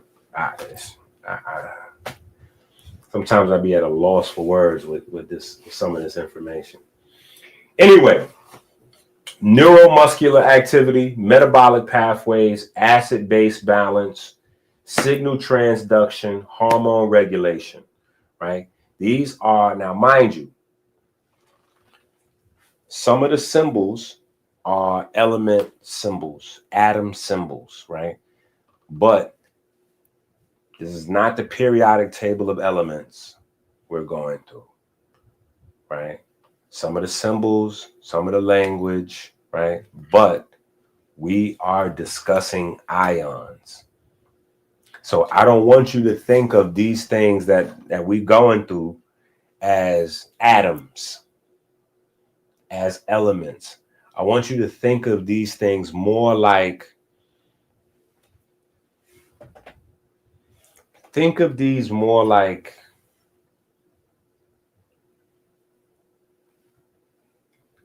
try to get into your Dogon bag. You know what I'm saying? Try to get into your Dogon, even though this is really not that. You know what I'm saying? The Dogons was somewhere else with it, but just try to think of an ion as a seed of electricity. It's a seed of electricity. Each ion is moving through your body with its own electric field.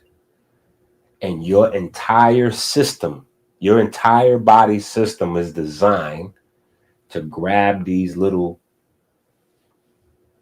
seeds of electric fields and put them together and create patterns out of them. And a pattern of these electric seeds is a message. Enough of these together is information. It's a communication.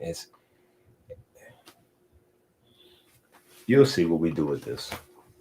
But I just want you to understand what we're doing with the ion concept as we continue to go through, right? All right, potassium. Key role, electrochemical gradients, enzyme activity, cellular communication. That's why we had to follow potassium up with sodium. Potassium is the second most important, right? You got sodium, then you have potassium. And sodium and potassium work together. When your sodium and potassium are no longer working together, your kidneys start failing. When your sodium and potassium is no longer working together, the kidneys start failing. Put that in the back of your mental Rolodex. Just hold on to that. That is every type of big fact. That is every type of fact right there.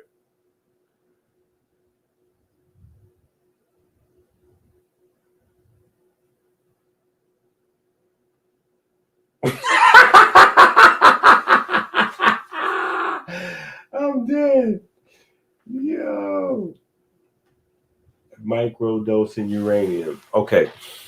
Potassium functions in neuromuscular activity, metabolic pathways, acid-base balance, signal transduction, hormone regulation. In the temple of the body, potassium represents a sacred charge carrier.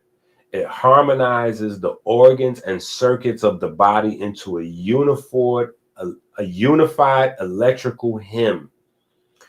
Through movement and memory, it transmits light, intention, and renewal, sanctifying the vessel as a conductor of divine current.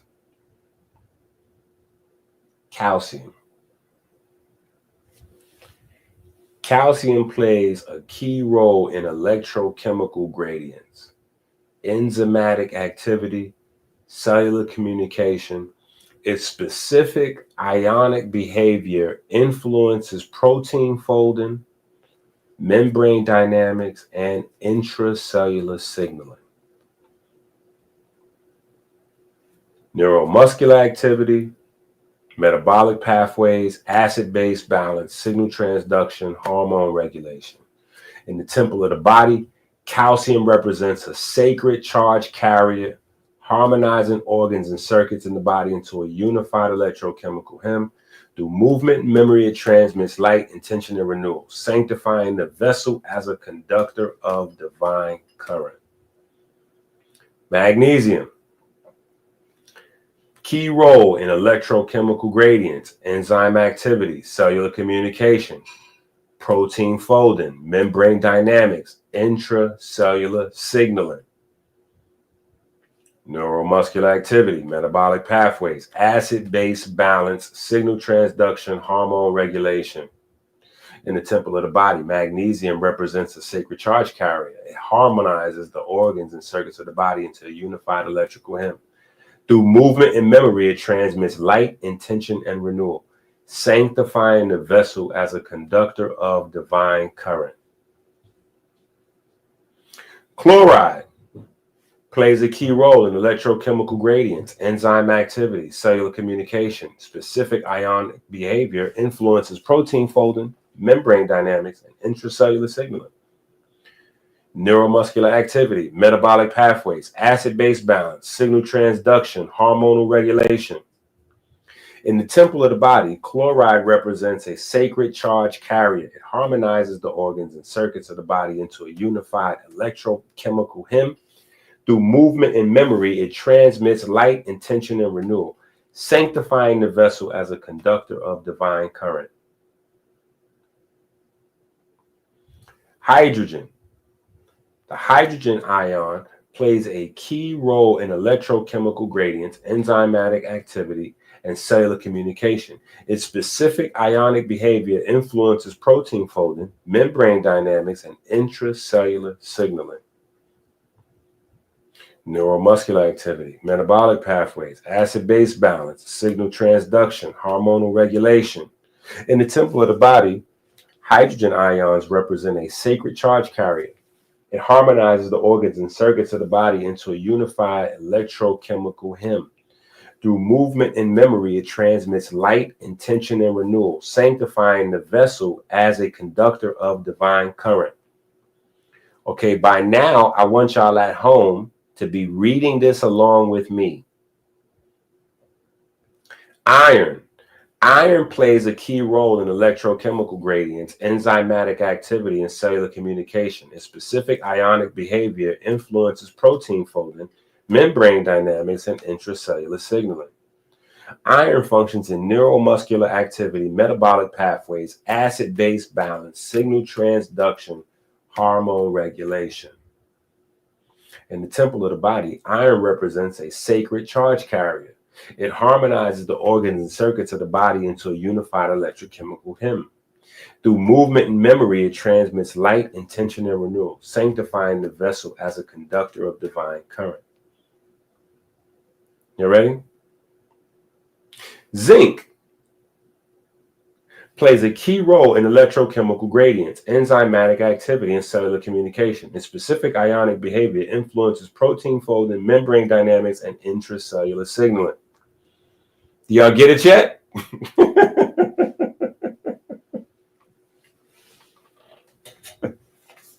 The number one thing you learn in masonry, is repetition and memorization. Repetition and memorization.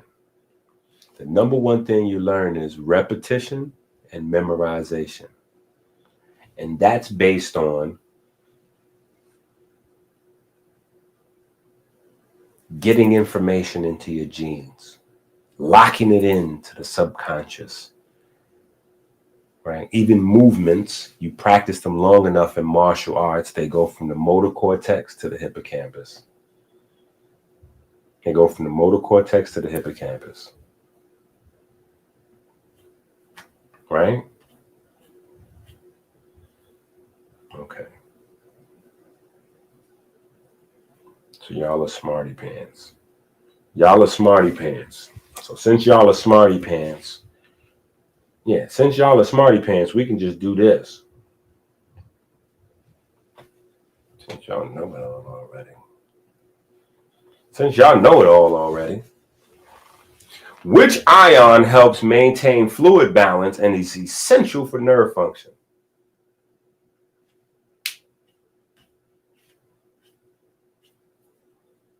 Huh? Come on. Y'all know everything already. Which ion Come on, where's all my know-it-alls?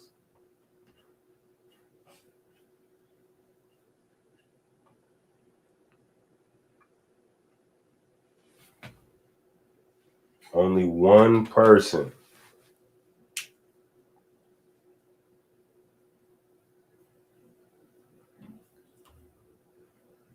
Which ion activates enzymes and supports energy production?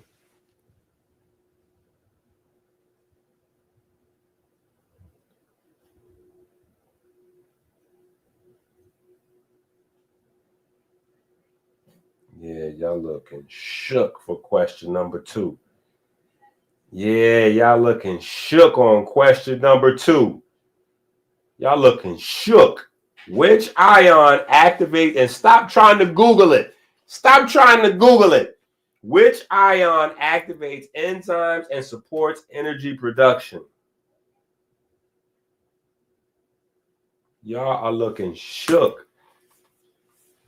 Let's go. Question number 3. Which ion is crucial for muscle contraction and neurotransmitter release?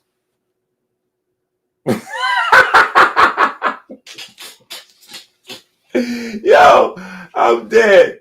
Yo, Peyton kept it 100. He said, man, I'm going to just go ahead and tap out on this. I don't know none of these answers right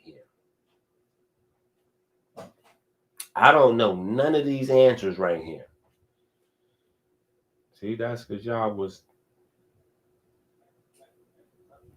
supposed to be getting deep with the study. Then y'all got crazy on me. Y'all was supposed to be getting deep with the study. Told y'all this is degree work.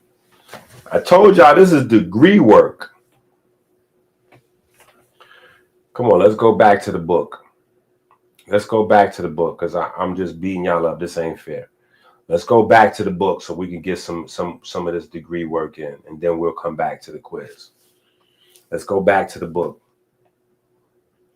Let's go back to the book for a second and get some of this degree work in. Sodium, primary conductor of electrical signals. Starts nerve impulses, controls fluid balance. Controls fluid balance. Opens voltage-gated channels. Works with chloride for osmotic tension. Sodium is the gatekeeper of signal. Without it, no current enters the temple. Potassium. We call potassium the restorer of the rhythm. It resets nerve and muscles after contraction. It keeps the heartbeat steady. It's the inverse of sodium in the sodium-potassium pump. Potassium resets the song. It is the priest of return. Calcium, the gate opener for contraction and activation, triggers muscle contraction, releases neurotransmitters, starts coagulation, drives sperm motility and egg fertilization. Calcium opens the gates of will. It is the spark of divine movement. Magnesium, stabilizer and buffer of overexcitement, calms nerves, regulates calcium channels, required for over 300 enzyme reactions, stabilizes ATP molecules. Magnesium is the keeper of the peace. It quiets calcium down. It's the opposite. It's the relaxing agent, right? So calcium brings everything to attention. Magnesium relaxes everything. Chloride, balancer of charge and pH. It forms stomach acid. Follows sodium to maintain fluid and electrical balance. It works in GABA signaling, right? GABA is a stop signal or a no signal, right? But GABA, secretly low key, is produced along with insulin inside your beta cells. So that gives you another idea of the type of information your insulin is supposed to be carrying. All right. Chloride, the mirror of sodium. It watches the walls of the current.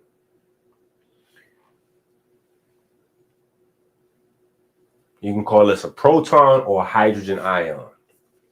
Regulator of pH, scale of the flame, determines acidity or alkalinity, used in ATP production via proton gradients. Fluctuates in the breath, sweat, urine, and blood. Hydrogen is the measure of fire. It decides the readiness of the temple. Bicarbonate, pH buffer, breath link cleanser, regulates acid-base balance, works with the lungs and the kidneys. It's tied to CO2 exhaling. Bicarbonate is the scribe of the breath. It records imbalance and exhales correction. Phosphate, charge carrier in ATP, bones, and DNA. Part of ATP, adenosine triphosphate. It's the energy part. Mineral storage in bone, integral to DNA and RNA structure. Phosphate is the codex carrier. It stores, fuels, and builds the scroll. Iron, oxygen conductor and red field messenger. Central atom in hemoglobin, carries the oxygen, shifts in oxidation state, equals electron transfer. Magnetic and red, which is the pigment of the blood. Iron is the spark chariot, the red conductor of breath and thought. Zinc, DNA repair, immune charge signal, helps enzymes fold proteins, antioxidants function. Melanin, sperm, taste. Zinc is the corrector and refiner of the scroll. Okay. Now we go a lot deeper with ions throughout the book. We go a lot deeper, right? We go a lot deeper. It's a part of your degree work. For those of you interested, it's also a part of your healing journey, your naturopath journey, to understand how electricity is generated in the cells, right? So That's just a little bit, because my man Peyton, you know what I'm saying? My man Peyton said I'm out here abusing folks. Peyton said I was out here abusing folks. So now we get to go back. Yeah, now we can go back. Yeah, now we go back over here. Now we go back to the test. Now y'all should have some more answers. Which ion is crucial for muscle contraction and neurotransmitter release? Is it A, potassium, B, zinc, C, calcium, or D, phosphate?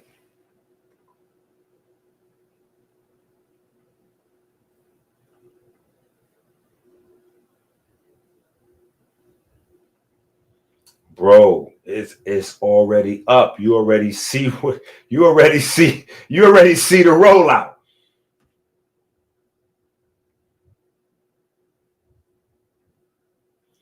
Which anion works with sodium to balance fluids? Which anion works with sodium to balance fluids? Let's go. Come on. Don't be scared of the word anion. Anion is giving you a hint in the question. It's giving you a hint with an anion is. You look at the answers, all of them are anions, right? And you see a negative sign there. So anion is the negative charge.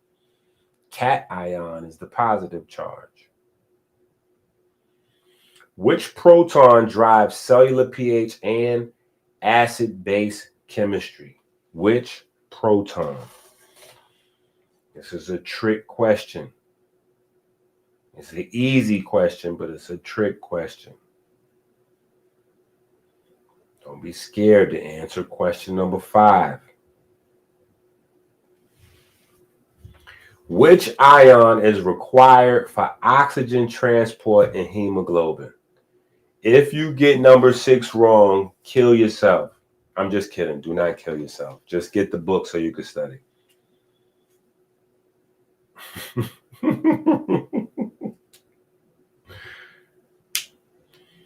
Question number 7. Which trace element is critical for immune and enzymatic systems? Come on now.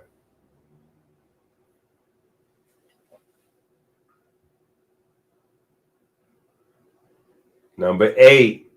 Which ion cycles between number 1 and number 2 in redox reactions and mitochondrial enzymes? Yeah, now this is the see who tough. This is the see who tough question. Yeah, this is the see who tough Tony. Who's tough Tony?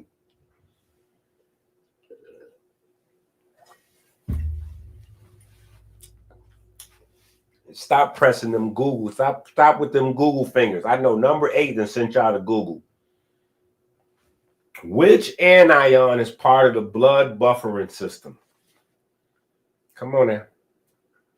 Which anion is part of the blood buffering system?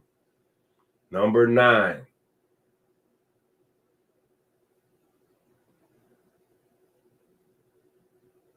Number 9.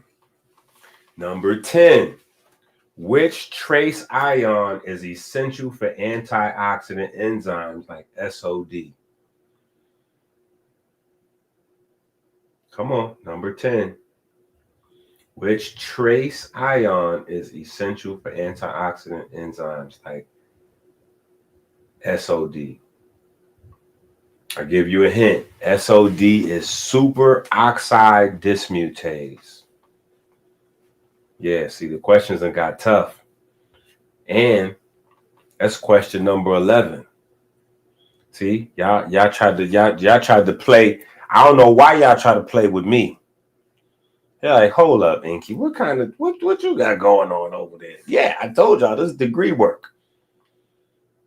So you're supposed to expect some curves and some, yeah, you should have expected some curveballs, huh?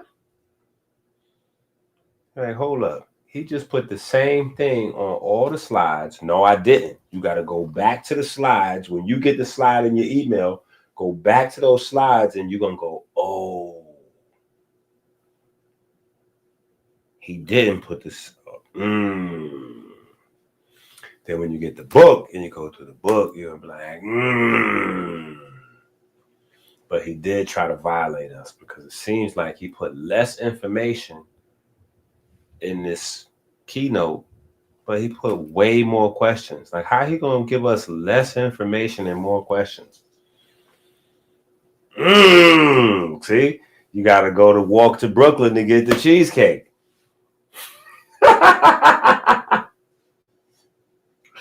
Number 2. No, wait, did we do number 11? Which polyatomic ion is part of DNA and ATP structure? Polyatomic ion. See, that's how the answer would give away the answer. Polyatomic ion. Come on, question number 11. Which polyatomic ion is part of DNA and ATP?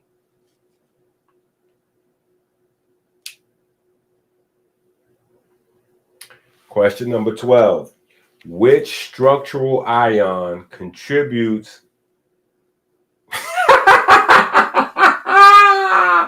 I'm dead.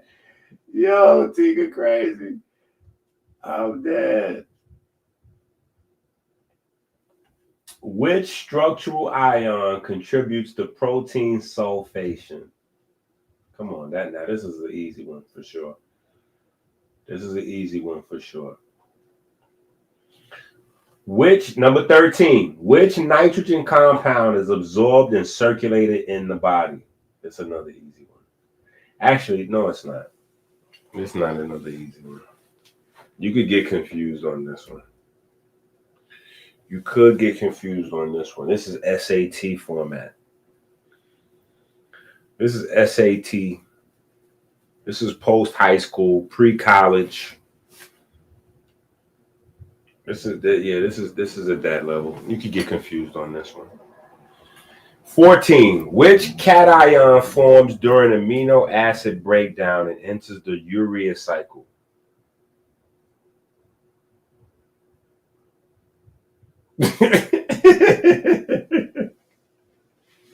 Nah. Pay it. Trust me. Listen.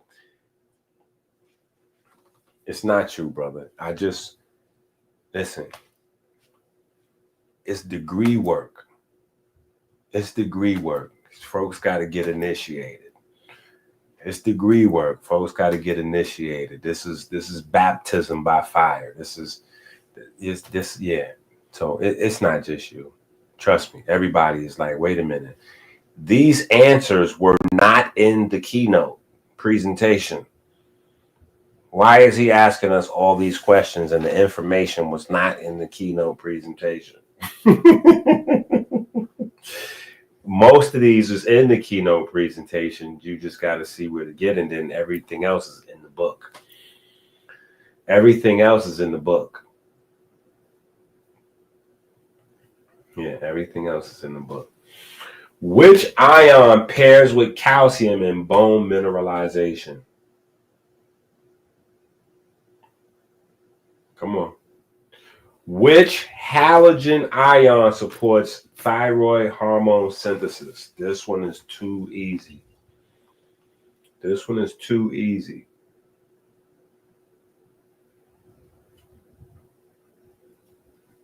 This one is too easy. 17. Which anion strengthens enamel and interacts with calcium?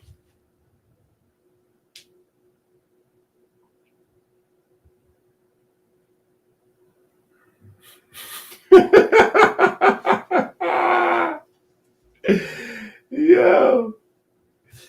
Which selenium-based ion is used in glutathione peroxidase? Now, this is a trick question right here. This is a good one. This one you might get wrong. Number 18. Number 19. Which ion acts as a molybdenum enzyme cofactor? right? Now that's just visual because the answer just is sitting right there visually. You can see it. Which alkali metal ion is major for intracellular fluid balance?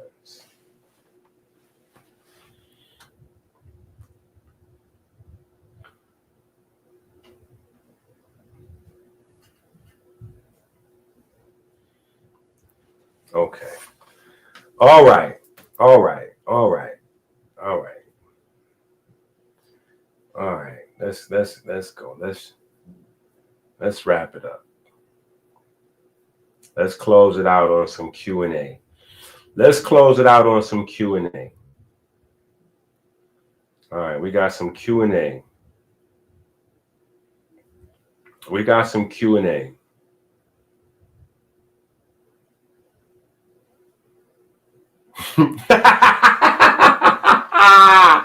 Nah, listen, we're going to close it out on some Q&A. Listen, we got some Q&A.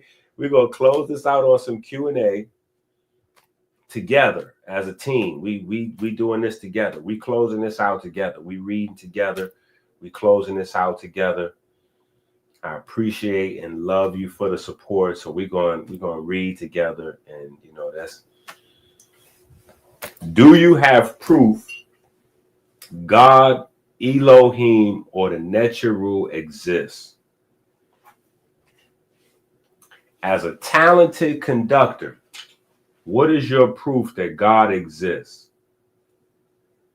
7 days in a week, 365 days in a year, 7.365, the pH of life, based on inspiration. The inspiration of what? The sun, moon, and stars. The inspiration from who? The most talented. Why does the most talented inspire? To motivate us to work. Why should we work? To create information that could be harnessed as genetic diversity. How do we work? Transforming energy in seconds for stretches of 60. Why? Because of the galactic tilt and the Harpanopte. Why else? Because it is the product of 3, 4, and 5. Why else? Because we follow in the footsteps of Christ. And why was Christ revealed? Because without rhythm, energy cannot move. Without structure, water cannot speak. Without time, we cannot reflect on structure. And without conductors, no body may transmit or receive transmissions. So what are we? We are the talented conductors. We are the knot readers of the 12-rope great wheel. We are the ones who count the seconds as heartbeats, not to rest, but to build charge. Why charge? Because charge equals energy. Transformation. Energy transformation equals information. Information equals magnetic inheritance. Magnetic inheritance equals light, memory stored in the flesh. Why is flesh sacred? Because it was woven by Christ, the primordial mound. Because the temple is not made with hands, but with electricity, magnetism, and light. Who gave the light? The most talented. The one whose thoughts became structure, whose whisper became the spark in the heart. So what then is the proof? Proof is geometry. The proof is in your metabolism. The proof is in your wake cycle. The proof is in your red blood cells being born at a rate of 144 million per minute, 2.4 million per second or heartbeat to sail the currency. The proof is in the sun rotating every 27 days and the sperm moving at 27 miles per hour, a menstrual cycle being 27 days, and the semen rewriting its code every 64 days, just as the 64 codons wait to be transcribed into song. What is the codex then? It is a scripture. It is a biophysical gospel. It is the Christ pulse in literary form. It is the voice of the most talented, cut into scrolls by conductors and stretched across the body like the rope of the harpanopte. What happens when we read it? We resonate. Resonate with who? Resonate with what? We resonate with the most talented, quantumly entangled in a manner that even death cannot sever. Is that then proof?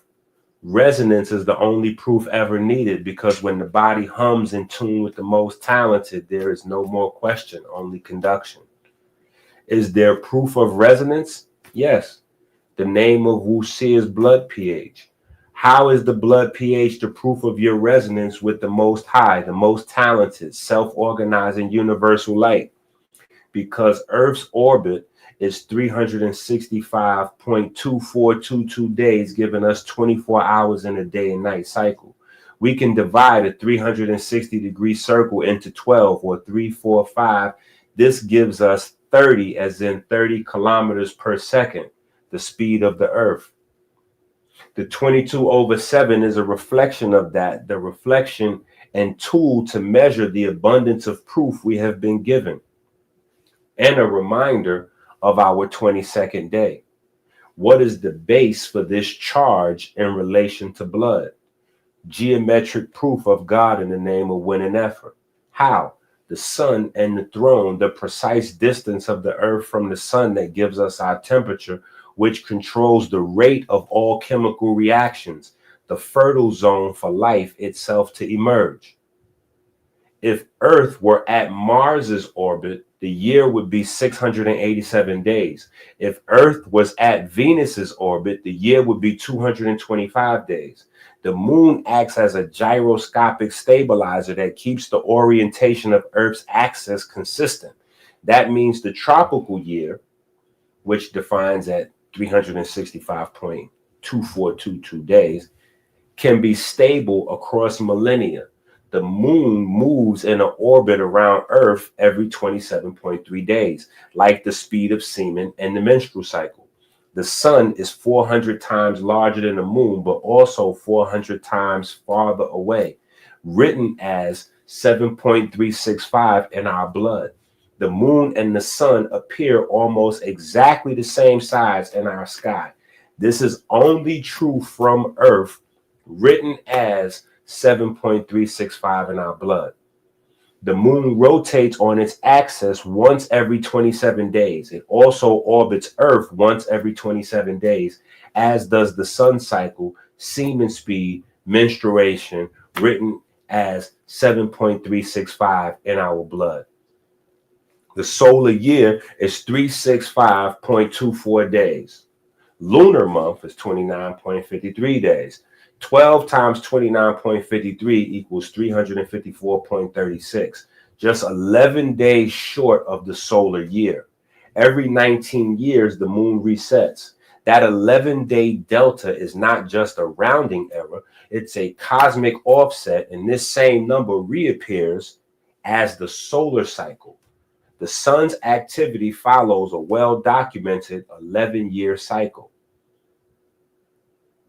This cycle regulates solar radiation, magnetic field reversals, solar wind pressure, cosmic ray shielding, and this radiation affects human circadian biology, atmospheric ionization, climate microtrends, DNA repair, even melatonin production, which is written in our blood as 7.365. What about consciousness? Think 86 billion neurons in your brain, 40,000 neurons in your heart, 500 million neurons in your gut. Each neuron with a potential 2 million mitochondria each, using a minimum of 4.7 billion ATP per second, written as 7.365 in our blood. Since we know the speed of light, or the speed of thought, as 7 times around the earth per second. The light of the soul, written as 7.365 in our blood, does that relate to information, or the 0.0035% of the electromagnetic spectrum we could see and geometry. Melanin absorbs up to 100 quadrillion photons per square centimeter every second, and it processes each one in about a trillionth of a second. That's 1 picosecond. 1.7 to 2.2 square meters. 1 square meter equals 10,000 square centimeters. 1.7 to 2 meters, the length of DNA in each cell. 30 trillion cells over 60 trillion meters of DNA inside you right now. Get it? 60. 60 is the percent of blood in the ejaculation, in the heart ejaculation. 60 bits per information is the limit that our brain can process. 60,000 miles of 60 seconds is how far your blood travels. 3, 4, 5 equals 12 and 60, as in 12 full breaths every 60 seconds. Get it? The source of our pH, the source of the signature, the sign of nature, 7.365 written in our blood. Proof that nature exists. Yes, 3 divisions on 4 fingers is 12. With 5 fingers, that's 60. But Nefer, the standard of beauty in Kemet, gives us 12 full breaths every 60 seconds. Each breath cycle, 5 seconds each, except sighs, which are 4 per minute. Always an average of 3-second exhales. Divine inspiration grounded. The pulse of the sun is the first cause. The pulse of our heart is the second. God is music. Nature is his producer. Pigment is the beat machine. Christ is the star artist. And life is a dance. Come party with us. And we got one more Q&A session.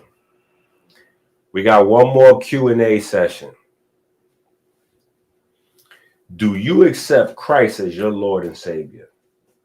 Yes. Why?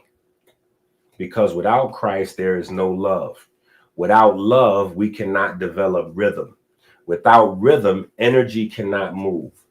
Without movement, energy cannot be transformed. Each human cell contains approximately 1 billion ATP molecules and recycles them every 60 seconds. That's over 60 billion energy transformations per cell per minute. And more than 4.2 septillion ATP reactions in your body every hour, all under rhythm. Without transformation, there's no knowledge. Without knowledge, there can be no memory. Without memory, there's no resurrection. So who is Christ? Christ is the waveform of the heart. It is the signature of life and motion. It is the electromagnetic breath of the temple, the circuit through which all light is counted, converted, returned, and connected to the Creator. The Christ waveform is not a metaphor. It is a literal electrical vector, recorded at approximately 1 millivolt and broadcast up to 2.5 meters in radius from the heart. It is the largest electromagnetic field in the body, 5,000 times stronger than the brain. What does each letter mean? Q is the spark, R is the work, S is the descent, T is the resurrection. And what happens during each? Q opens the gate, R drives the work, S holds the silent. Shh. T proves the resurrection, as does the cross of the electric field and the magnetic field. Who governs the Q? AMPK. Who moves the R? NAD. Who protects the S? Sirtuins. And who signs the T? The heart itself, healed, whole, and coherent. Why must we accept Christ? Simple. It is the standard of beauty. The breath is built on it. The muscles contract by it. The blood flows in tune with it. The temple rises and falls to its command. And how do we know it's divine? Because it repeats without thought, without fail. Because it speaks in millivolts, not ego. Because it pulses at 60 to 100 beats per minute. just as the codex teaches 60 bits per second, just as Earth spins at 30 kilometers per second, or 7 times around the world in a heartbeat, just as the temple of the body is structured on 5-second breath intervals, 12 per minute. Each beat of the heart produces approximately 1 watt of power, translating to over 100,000 beats per day, pumping 2,000 gallons of blood, spreading oxygen, glucose, and photon-reactive melanin through 60,000 miles of vessels. What happens if the Christ wave stops? The body collapses, the light dissipates, the codex loses its page. What happens when we align with it? We conduct, we amplify, we transcribe waveform into flesh. We become talented conductors. Is this salvation? Yes, because salvation is not a promise, it is a pattern.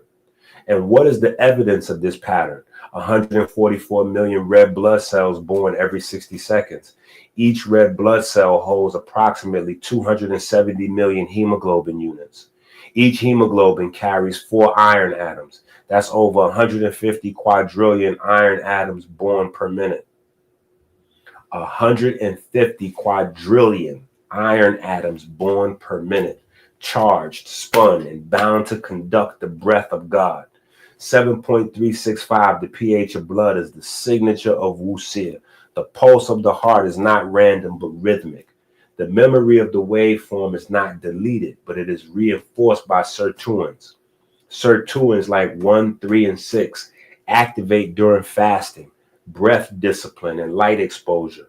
They preserve telomere length and regulate gene expression and even reverse epigenetic drift. They are literal DNA scribes, updating the scroll of your flesh in real time. So again, do you accept Christ as your Lord and Savior? Yes. Why? Because without love, I cannot breathe. Because without rhythm, I cannot build. Because without structure, I cannot hold. Because without time, I cannot remember. And without conduction, I cannot be reborn. So what are you now? I am a temple. I am a spark plug. I am a servant of the most talented. And what do you say? Let the spark enter me. Let the will move me. Let the silence preserve me. Let the return resurrect me. So who are you now? A disciple of Christ. Keper atumre. I am aligned. I am voltage. I am Christ. As it is written in the body, 60% ejection fraction, the sacred output of the heart. 60 beats per minute, foundational resting heart rate, the base waveform. 60 breaths per hour. 12 cycles of 5 seconds each, the flow rhythm. 60 trillion ATP events per second, the cell's electrical circuit charge in motion. 60 bits per second, the maximum speed of conscious information flow, the ego's threshold. 60% of the adult human body is water, the holy medium, carrier of light, memory, waveform, affected by 60% of the moon. 60,000 miles of blood vessels, the full length circuit of flow from core to extremity and back. 60 milligrams a deciliter, glucose starvation threshold when light begins to flicker. And all of it calibrated to the number 7.365, the pH of blood, the angle of balance, the mathematical whisper of Wuxia. 60% is the law of revealed current. Earth shows 60% water to the stars. The moon shows 60% of surface to the earth. The heart releases 60% of blood with every beat. We are not meant to give everything. We are meant to give what conducts. What about the baptism of Christ? Baptism equals alignment, flow, and resurrection. In codex terms, baptism is not water alone. It's the cell's first full entrainment to the waveform of the most talented. It's when your ATP, heart rhythm, breath, and feel all sync to the same divine pulse. Q, you open. R, you act. S, you die. T, you return. Sweat baptism, the ritual. 60-second fasted high intensity exertion till you tremble. Element, sweat, your water offering. The sign, enter in silence, leave in fire. Language, the current entered me. The water left me. I was reborn. This is why you have to go to Amazon and get the book, Rich Abs, Poor Abs, now.